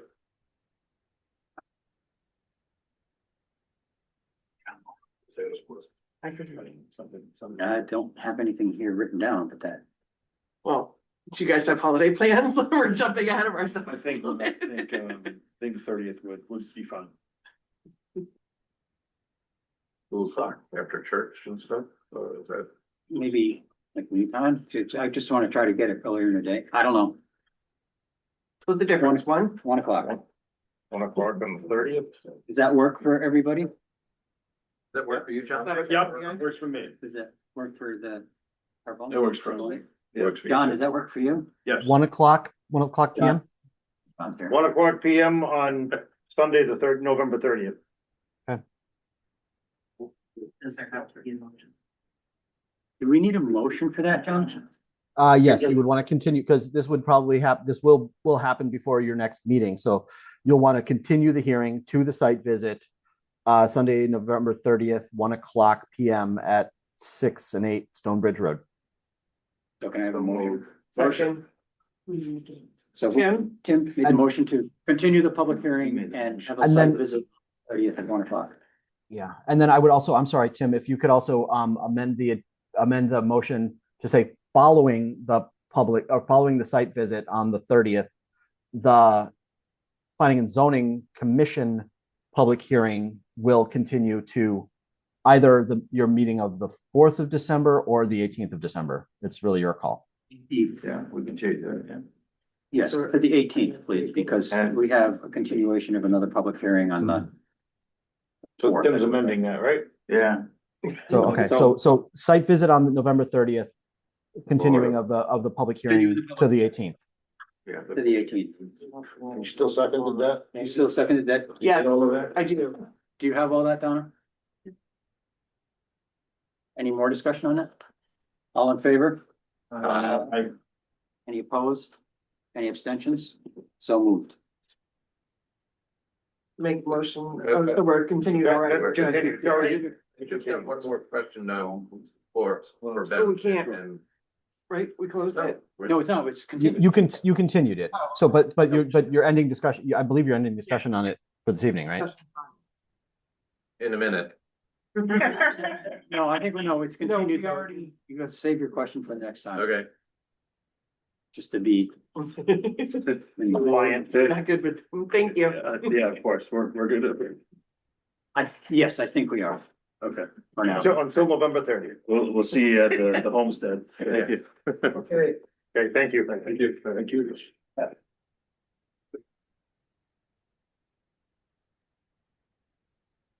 Okay. That everybody. Once again, it's happening.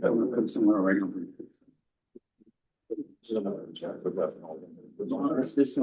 date. This is the case. Okay.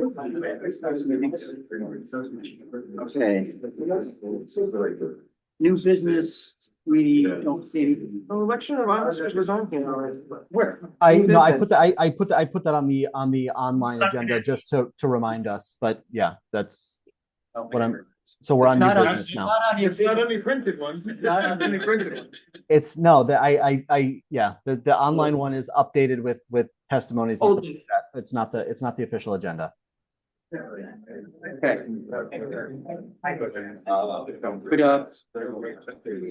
the meeting's still going on here, folks. could you, take your conversations outside, please? We're meeting's still in process. Okay. New business, we don't have anything under new business, correct? Correct. Old business, application, number 669-10-25 subdivision of lot on Green Road. Continued from 11/6/25. Here comes our man with the standard.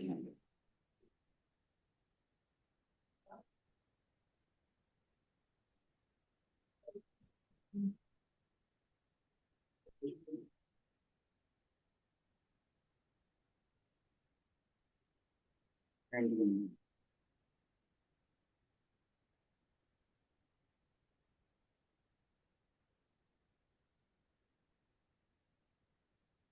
okay, sir. All right, good evening, everyone. For the record, I'm Daniel Blanchett, I'm a licensed civil engineer and surveyor. I'm here tonight on behalf of the applicant, Donna LeMay. Hi, Donna. She lives at 306 Green Road.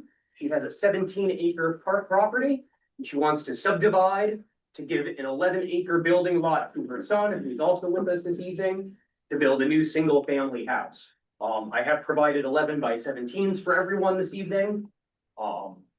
Again, we had a pretty long presentation about this last month. I know it's getting late. I'd be happy to answer any questions or go over it in more detail, but I think it's a pretty simple, straightforward project. I hope the commission will vote to approve it.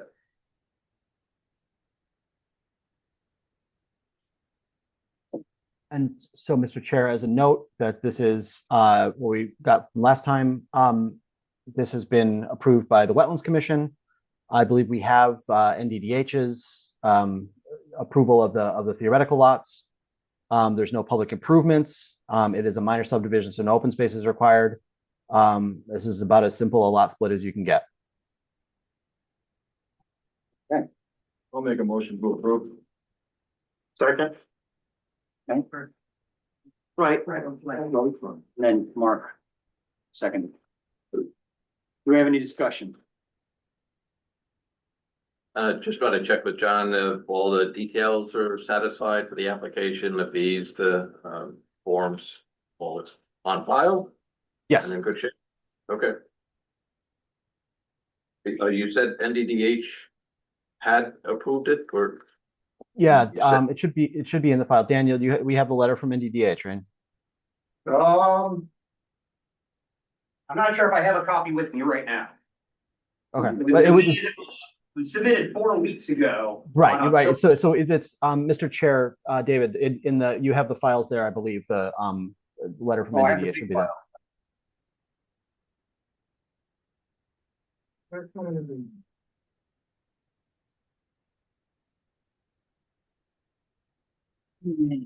And again, the NDDH letter is just a statement that the lot is suitable to support a septic system. It is not the final septic design approval.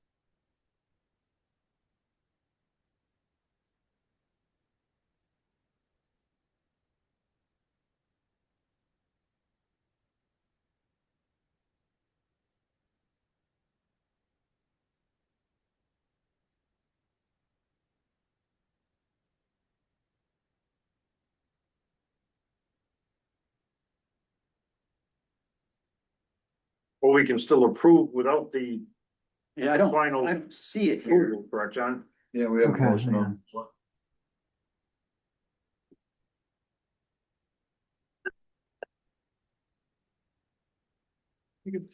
Question. This is a discussion part. This is. Are we in the discussion part? Yeah, this is discussion. We have a motion on the floor.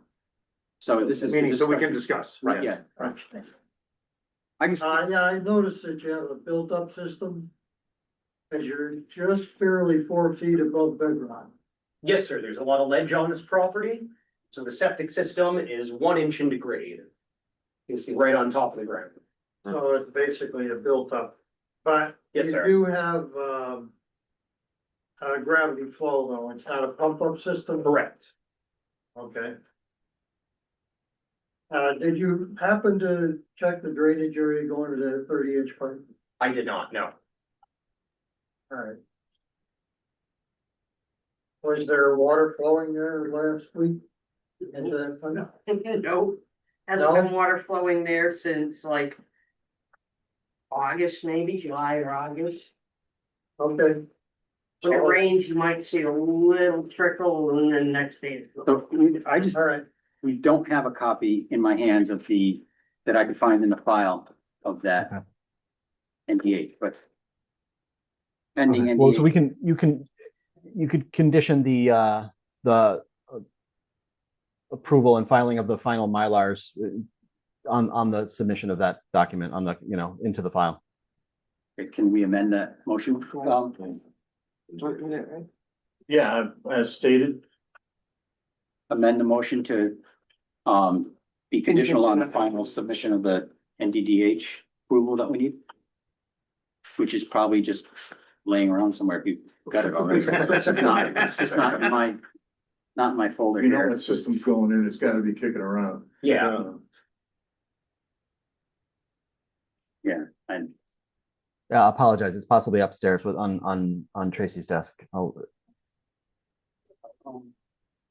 You saw one, I'm sorry? You had seen one? I don't recall. Oh, you I'm don't sorry, I recall. don't have it in front of me No, today. that's all right. okay. John just said he thought it might be on Tracy's desk. Okay, yeah, sometimes NDDH communicates directly with John and they'll forget to email me. I apologize, I'm not sure, but again, I'm totally on board with the condition. Okay. That NDDH approval be granted before any Mylars are filed or any construction occurs. Any other discussion? All in favor? Any opposed? Any abstentions? So moved. All right, Thank thank you, you. gentlemen. Right down here. Now, on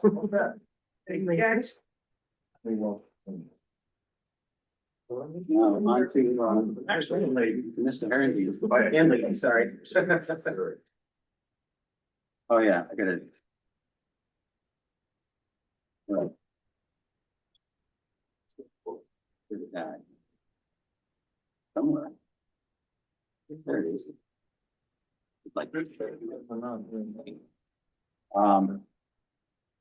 This is application, number 670-11-25 subdivision modification, boundary line adjustment, 120 Trip Road, Dan Herendeen. That was continued from 11/6/25. This was, if I remember correctly, this was lots that were These were the ones that were combined. no, that neither one was compliant, and we're just making one a little more compliant. Kinda, I think that was the. No, they were combined and we're splitting them, right? Or no? No, this is one we gotta. It's move the lot- it's just basically a lot line adjustment. Lot line, just let Dan, no, Dan, right? Yes, Yeah, sir. there's two Dans, okay. Yes, yes. Good evening, everyone. Again, for the record, Daniel Blanchett. I'm here tonight on behalf of the owner and applicant, Dan Garandine, who owns 120 and 130 Trip Road. And so if I have my highlighter here, here's a 120 Trip Road on the left, 130 Trip Road on the right, and there's also a barn here, which goes right over the property line. So 130 Trip Road has a barn. About 90% of it is on lot 3B. A little piece of it is on lot 3G. And so what we're proposing to do is make 130 Trip Road larger so that the existing barn and structures comply with the building setbacks. We're transferring 0.1 acres of land. Can you just identify 130 is lot 3B? Yes, sir. And Yep, 130 is 3B and 120 is 3G. We do not have NDDH approval for this one. I'm pretty confident. I only submitted it a week or two ago. But again, if the commission were, found it acceptable to approve this with the condition again that NDDH P100A approval is granted before any Mylars are filed, I'm sure my client would be appreciative. John, so this is, Why would you need NDDH approval on this? So anytime we make a It's- property smaller, we need what's called a B100A from the health department. Okay, Basically to make sure that we're not chopping off the septic system by accident. gotcha. And so that paperwork has been submitted 2.5 weeks ago. I don't have a response yet. Again, the septic system is nowhere near the land that we're adjusting. I'm very confident it will be granted by NDDH. There's no development proposed, no construction proposed. It's just a transfer of property, but you still need a B100. yes, Sid. So for lot 3G, reducing the parcel from 2.5 to 2.32 acres Yes, sir. doesn't make it substance. You're not creating a substandard lot by doing that, are you? I do not believe so, no, again, because this is a subdivision and it is a little bit of a confusing gray area. The zoning regulations, and I think John can corroborate this, zoning requires 2.5 acres. Subdivision allows for up to 0.75 acres, for a conservation subdivision, I think 1.25 acres for a standard subdivision. When this lot was subdivided in 1985, there was no minimum. They created several other lots that were about 0.3 acres. And so there's a good argument to be made that the 2.5 acre minimum does not apply, both because this subdivision predates that regulation. And again, it's a subdivision. So yeah, if I might, Mr. Chair, the reason that we are asking Daniel and the Herendines to come before this commission with a modification to the subdivision approval is precisely because of the issue that Sid just raised. If both lots were clearly conforming in both before and after conditions, this would be a simple administrative lot line adjustment. But because we are dropping one lot below 2.5 acres, we want to make sure that this goes through the subdivision process, which does allow for lot size below 2.5 acres. And again, that 2.5 acre number is for the creation of a new lot, and no new lots are going to be created here. This is simply an adjustment of 2 existing lots. Yes, and it should increase the degree of conformity for both lots. Again, right now, there's a large building, not only does it not meet the setbacks, it's over the property line, and so we're making all that conforming. Can you describe, I'm looking at what's called paved driveway off of Trip Road, Sure. and then kind of the dotted lines that I'm taking to be maybe a gravel driveway up to the lot with the carport, Yes, sir, yep. but those lines kind of cross over into lot 3D and 3G. That's correct, yes. So what are they? First of all, are they? All these properties are owned by the Herendine family. We have Deborah and then Dan, who's Deborah, your sister, your sister? And so, I think they were kind of flexible with the location of some of the driveways that they made. Well, I'm just wondering, is that an issue that needs to be addressed as well as an easement, or is that for future, if somebody wants to sell lot 3B, do they have to do something with owners of 3D if it's outside the family? That's a good question. That's an excellent question. Yeah, I would suggest, again, if someone else buys lot 3B, they would have to move the driveway a little bit. Unless Deborah was gonna grant some kind of easement. Yeah, it's a good question. I'm not sure if it's really part of the subdivision or zoning regulation, No, but it's just it is a good question. trying to avoid future Absolutely. concerns like this Of barn course. over the property line. I have a question on lot 3 Delta. Is there a house on that? Yes, sir. Okay. Yeah, definitely then that gravel driveway can come into play. Because it goes across lot 3 Delta as well as 3 Gulf. Correct, yeah. The existing gravel driveway goes over all 3 lots to get to the carport behind the barn. And I guess in the future, if necessary, it looks like there's enough property to redirect that gravel driveway. Stay within lot 3B. Yeah, no. Ever needed. Yep. Okay, all right. Yeah, okay, Now, thanks. another question on the health department. When they look at lot 3 Bravo, are they gonna check the septic system on that lot also? I don't think so because we're making it bigger. You're You know, making if a you're- lot, yeah. You're right, making the lot bigger, lot. so there's no chance that you shut off the septic system by accident. And again, there's also no construction proposed, so there would be no problems, no issues with capacity, that sort of thing. All right, That gravel driveway on the satellite view sure looks like it stays on lot 3 entirely. It does not go across the lot line. Did you hear what he said? He was saying that his satellite picture suggests that the driveway already stays on lot 3B. I suspect my survey is much more accurate than the Yeah, I GIS. wouldn't, I wouldn't necessarily trust a lot line on a satellite photo. But I'm confident in my survey. Thank you though. It just looks. That's all. Okay, do we have a motion? No, we don't have a motion. I'll make a motion that we approve the property line change pending, the information from, NDVH or. The B100A. Tim seconded it. Did you get that done? Any more discussion? Hearing none, all in favor? Aye. Any opposed? Any abstentions? So moved. All right. Great time. By 17. Yeah, we're back to 100 here. Thank you, everyone. Have a good evening. You too. Thank you, people, Thank for you. doing what you do. I don't envy any one of you a bit. For free? Twice a month for free, yeah. Don't you worry, we're putting in a 0% increase in raises. We were saving on postage.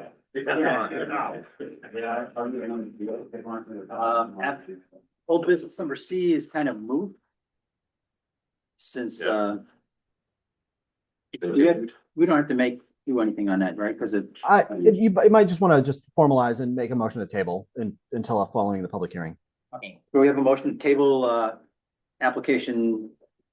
So, 667-090 or DAC 25. Made in second. Made seconded already. Okay, all in favor? Aye. Any opposed? Any abstentions? So moved. Home occupations, we have one listed. There are actually two. One came in relatively recently. So I have them up on the screen. Which one do you have first? I have the bicycle repair first. Okay. So Mr. Acoin. It's literally just that. He would like to fix bikes at his house.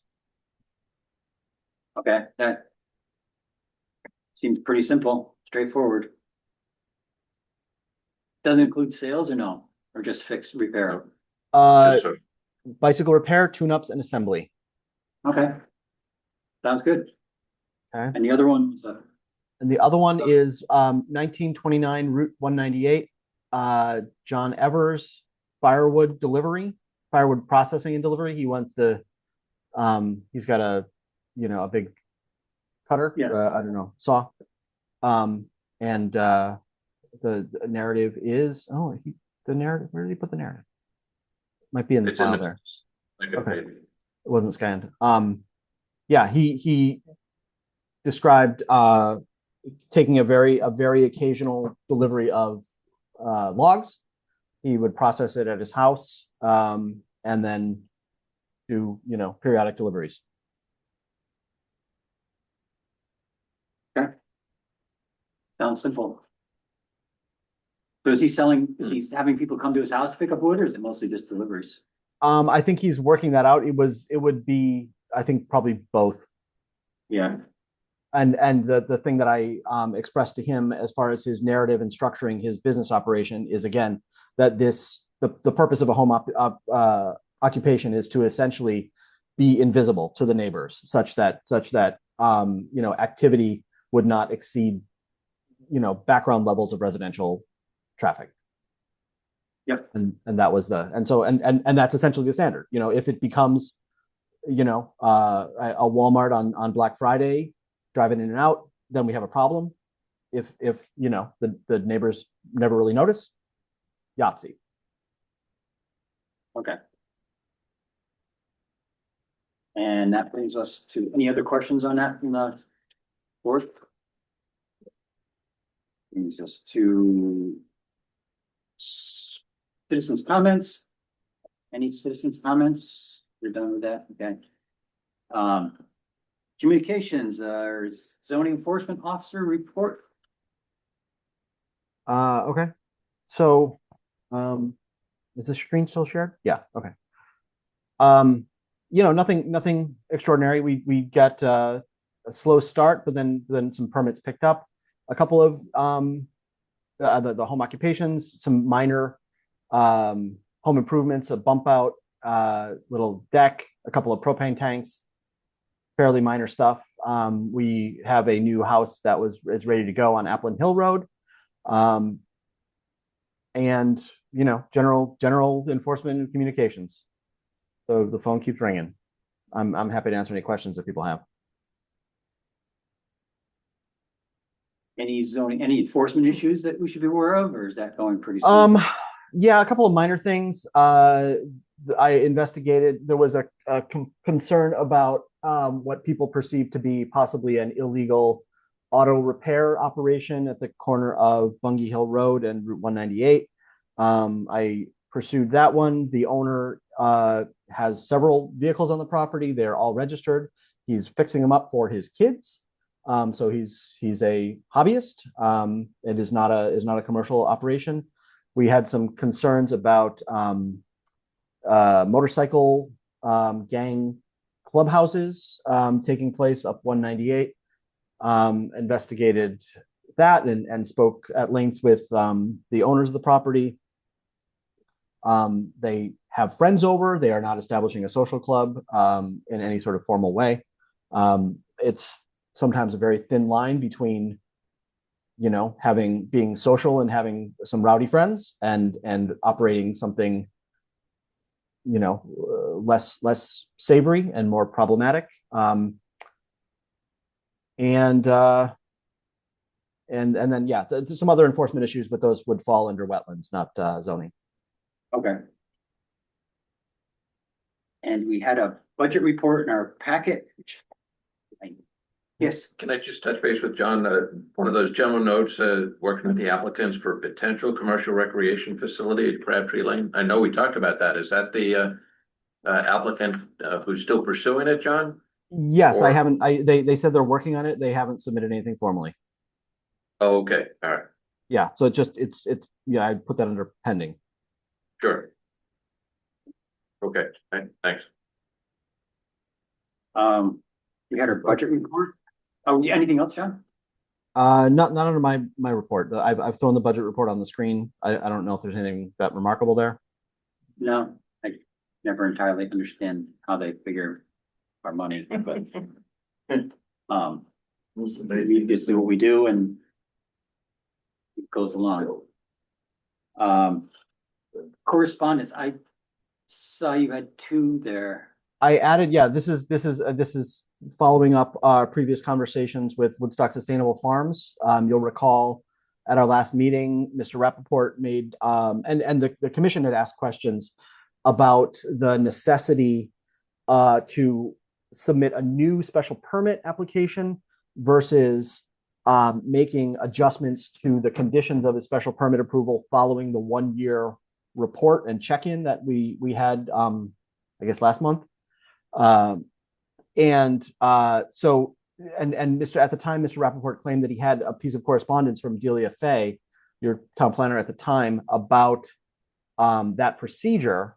I have put that that's on the website, and this was submitted just yesterday by Mr. Rappaport. I can go through this a little bit. I shared this with, so she references the application for the 1 year trial period, after which, based on the results, the modifications could be incorporated into a final approval. She points out a couple of inaccuracies that were sort of misstated. But what she had said, we understood back in January of 2024, based on experiences, our reporting back to PZC, both the number of events and number of participants could be adjusted. And wait, is this what he? No, this is Ken. Yeah, this is no, this is no, this is him. Okay. Approval date was clearly not. Yeah, no. So this is not the correspondence from Delia. I thought this was the correspondence from Delia. It's lowered. Okay. All right. No. So this is from Ken. Sorry. And so yeah. So he was referencing the this letter. I don't think I have a copy of that letter. The trial period. And so at any rate, John, yeah. Amy says if you scroll down, the letter from Delia is there. The original. This is the statement of conditions that we have reviewed a couple of times. That this doesn't say it's a trial permit period. There was nothing in here. The review of events. I don't see in here. We refer to it as a trial period, and the review. I don't see anything in here about following that year things can be adjusted. So I think probably more to the point. I corresponded with Attorney Roberts. My email, and I'll just read it because it's probably easier. Rich, following up our conversation about Woodstock Sustainable Farm special permit and the 1-year quote trial period, the report to PZC, our initial reaction, you and I, meaning myself, John Guskowski, and Rich Roberts, was that any modifications to the terms of the special permit, which I attached, would require a new special permit. The letter from Delia to Ken Rappaport seems to support his contention, and that of some PZC members that the terms of the permit could be changed as part of some attenuated final approval. What do you think? This would obviously take some formal action of the commission and the results filed as part of a new, quote, final special permit, but can we avoid a new hearing, etc.? That was sent Wednesday, yesterday. Attorney Roberts replied also yesterday. John, the trial period seems like it was intended to make sure that the conditions were appropriate and they were going to be complied with. If he just wanted to make the approval permanent with no material changes in terms and conditions, then I would agree that a shorter, less formal process would be appropriate. If he is seeking to modify the existing special permit to eliminate restrictions and increase headcounts at events, then I think a more formal process is appropriate for transparency purposes. There was a fair amount of public interest in the application. Please let me know if you'd like to discuss further. So, which sort of tracks my broad understanding of how special permits work. These elements are recorded on the land records and they run with the land. If you want to switch them out with some other terms that would also be recorded on the land records, there needs to be some sort of formal process to do so. Well, is the intentions, or at least my intentions during the public hearing and the trial period for the special permit with Ken Rappaport, I was left with the feeling that we would let a year go by, see what was happening, and then get this report back, and then perhaps, and then be allowed to make any minor changes to the conditions we had established to make it a more formal final permit. If there's a way within this language to do it without necessarily making another public hearing, because I think the only changes were to increase a small number of events. I'd have to look at the report. It was all just increasing the number of people because the buses held 60 instead of 50, he said. Right, but something slightly larger, Yeah. which seemed like minor changes. And We also had the issue of the constables, et cetera. I mean, it wasn't clear exactly whether he hadn't been getting constables, and the permit said that he should be getting constables. I mean, there were a bunch of things he didn't comply with, and so the issue was, would he be able to come back and have the thing revised and adhere to his reporting requirements? And the fact that he hasn't responded is concerning. Well, I think he was only supposed to respond to, John. How, John, Not to, for future, if anybody else came in for a special permit. Mhm. And again, we were concerned with the size, the volume of activities. How could we do a trial period? Is there a way to do a trial period without granting a permit?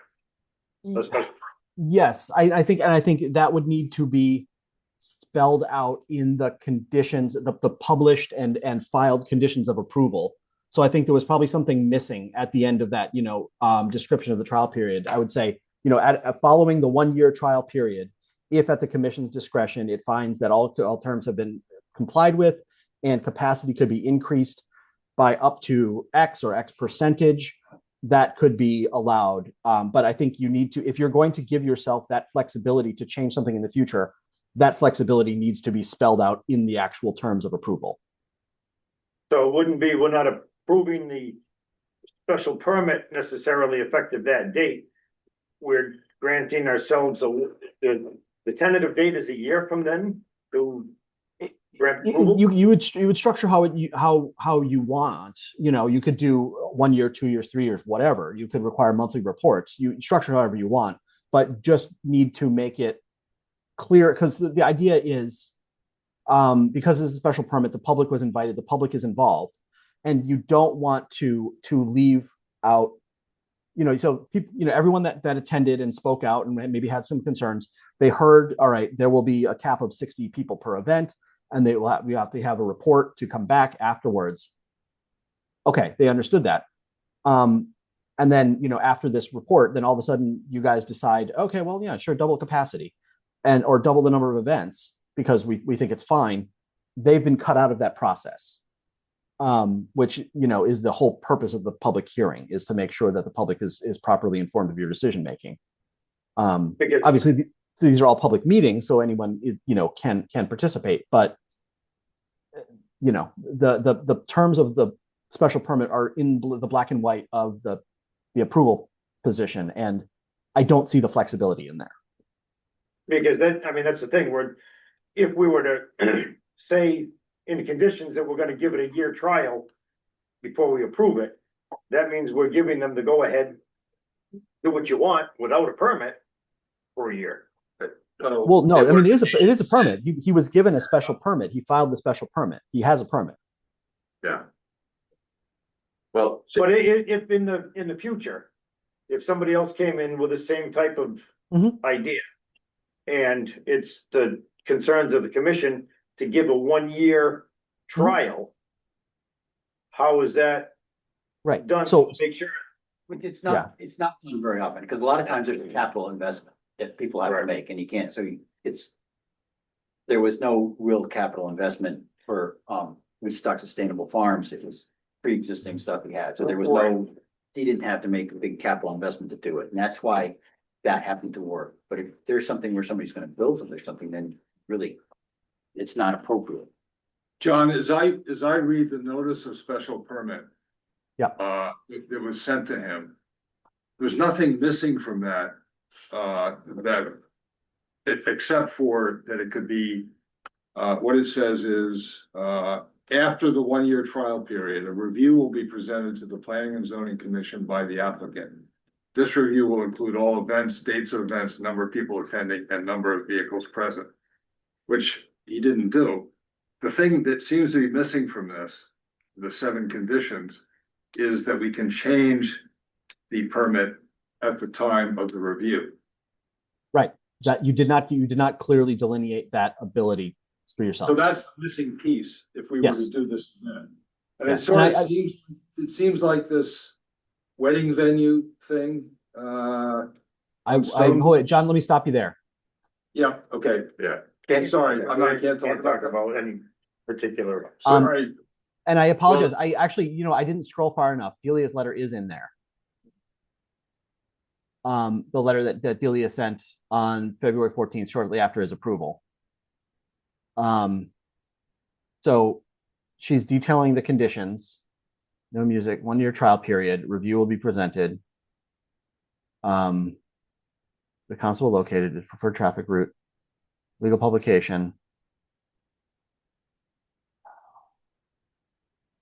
Yeah, there is nothing in Delia's letter that indicates what the commission could do after that 1 year period. It just I think says, an error on the staff's position or the wording that the commission provided for the applicant, because it really was the intention to review what was going on and be giving the commission some flexibility after a year to look yeah, at. and I'm absolutely not quibbling with that. I'm just, because I wasn't with you guys at the time. I'm just looking at the black and white of what was filed. I understand.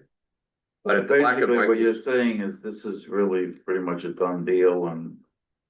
If he wants to change it, he has to have another public hearing. Right, so.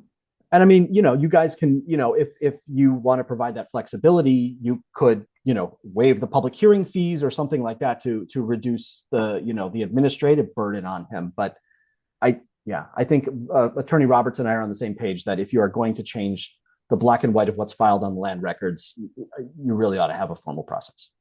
So I'm confused here. Is he out of business now? no. Is the permit no longer good? It was a 1 year No, trial? it's no, it's good. It's just but it's the conditions still apply. His event caps, his attendance caps, his constable requirements, that all remains.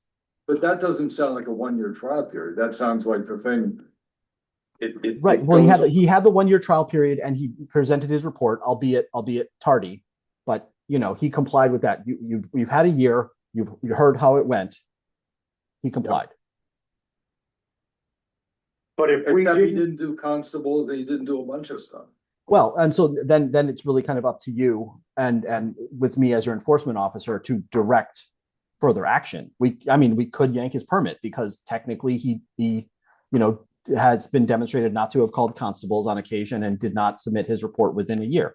So you're within your rights to yank the permit. I don't necessarily think that's what you're looking to do, but that would be, if you want to go down that road, that would be your approach. That would be the way to do it. In this type of situation, a special permit could be pulled. Revoked. I mean, we could revoke a special permit. If they don't meet the condition. Yeah, if we demonstrate and document that they have failed to meet the conditions of approval.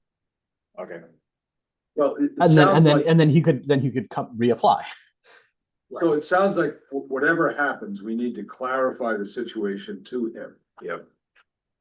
And that's the main thing. If you want to increase the number of this and that, et cetera, then you need to reapply. If not, this permit will continue in force. Is that correct? That's the interpretation that myself and your town attorney seem to be giving you. Okay. So we kind of have to follow the advice of our town attorney. Yeah. But if we have some option to waive some fees, if we have to go through another public hearing, I don't think he needs to do the whole special permit package again. I completely agree. I mean, it seems punitive. There'd have to be some pretty significant documentation of the fact that he's exceeding the limitations of the permit. No, we're just, if he wants to change the permit. If he wanted to change it. Yes. But if we wanted to enforce something because, it was found that he had several 200 people weddings up there and, there was a lot of, extension well beyond the limitations of the permit, then I think we've got a leg to stand on, but for us to do anything, we really can't do anything. Yeah, that's not the road we want to take. We were just trying to. Right. But the way it's worded, we can't change it. Right. And I just wish there was a mechanism other than a special permit that doesn't last forever, so that if you have something happens, like we've had this with the businesses and, they get abandoned and then there's still a special permit on the land, then somebody comes in to modify it. And it's like, I wish there was a vehicle that wasn't a special permit that didn't run forever with the land. So that while somebody was there running a business, they did it. If it sold, then somebody would have to reapply. And it wouldn't necessarily public hearing and just reapply, and then we'd have some control in the future of what happens, so that if something gets out of hand, it gets sold. There's no condition that we can put that would apply to that. Yeah, there's just, is there a vehicle other than a special permit we could use to allow, Or is there a condition? to allow a business to perform that they doesn't run with the land? Non-residential permit. Yeah, a non-resident- a non-residential site plan permit could be adjusted on the fly. Or at the time of approval, you could grant authority to the zoning officer or, or the chairman of planning and zoning to provide some flexibility. But special permits are rigid. So any flexibility that you want, you really need to build into the approval. Okay. I'm just thinking of something, like, if we had something like a site plan approval that was less, that wouldn't run with the land, that would have, so if the business got sold or something, we could go back and it had to just renew it every year. So if we had complaints, we could say, hey, we've got issues. We need to change this. Is there a vehicle that we could do that is available to use? I think it would be closer to a subdivision, closer to a site plan approval than a special permit, because that avoids public hearing and multiple meetings and that sort of thing. This goes for me. Does I the mean, I don't site mind plan the review is public hearing rigorous part, as a the- the- special permit? As far as what we see, what we vote on? No. Somebody was. Sid, I don't I'm think. sorry. Well, See, the site plan review is rigorous as a special permit as far as what the commission gets to receive as far as information and. Yeah, you require whatever you want, any kind of information that you want. Is that something we'd have to add? But a site plan is administrative. So you can have 10,000 requirements, but it's a checkbox, a yes or no. If they meet all 10,000 of those things, they're guaranteed their approval with no conditions. That's but It doesn't run with the land. It's correct. It does not run with the land. So where do we stand with that, Ken? With Woodstock Sustainable Farms? The way I understand it is that, if he wants to modify anything on special permit, it's gonna require reapplication, whether we can waive some fees. Okay, so is John going to approach? Yeah, The applicant, what, I mean, is that are there fees that the we can process? waive? Yeah, so I mean, I can, if if the commission is going to essentially agree or acknowledge Attorney Roberts' opinion, I will reach back out to Mr. Rappaport and let him know he needs to apply for a new special permit that delineates the conditions he'd like to change. The commission, you guys are willing to, perhaps waive the fees and also waive application information submission, such that you don't need whole new site plans. I don't know, you would have to think about which things we don't actually need as part of the application packet to make it easier for him. Maybe he just submits a special permit application form and a letter suggesting revision of the conditions. Otherwise normally he'd have to go through, survey and, Right.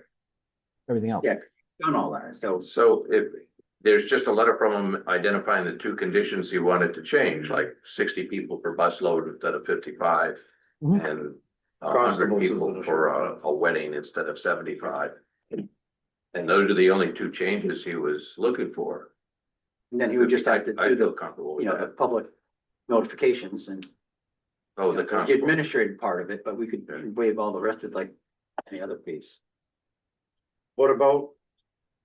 Do we still need a public hearing? Yes. Yeah. Yes. And Yes. people That's really the critical element here. Yeah. People still have to be notified. Yeah. I mean, he's gonna have to pay for that, but. But it may be less contentious if there hasn't been any big issue. Right. It's right here. Mr. Chairman, I hate to be a party pooper, but we're past curfew. Oh, my goodness. Well, it's only 5 or 10. Oh, you're correct. Anything else, John, on? I have nothing further. Okay. Yeah, Do we wait, need a we clear motion on for that? David? Rapport, pardon me? Do we need a motion for this report discussion? that's where you. Yeah, do we, I don't, that was. just I, fun. no, I, as if Mr. Chair, if you feel like you have the consensus of the commission about what they would accept or what they would allow in terms of relaxation of the application process, that's fine. I can communicate that with him. Okay. Mr. Young, Move to adjourn. Second. all in favor? A long time. Second. You done, Jim?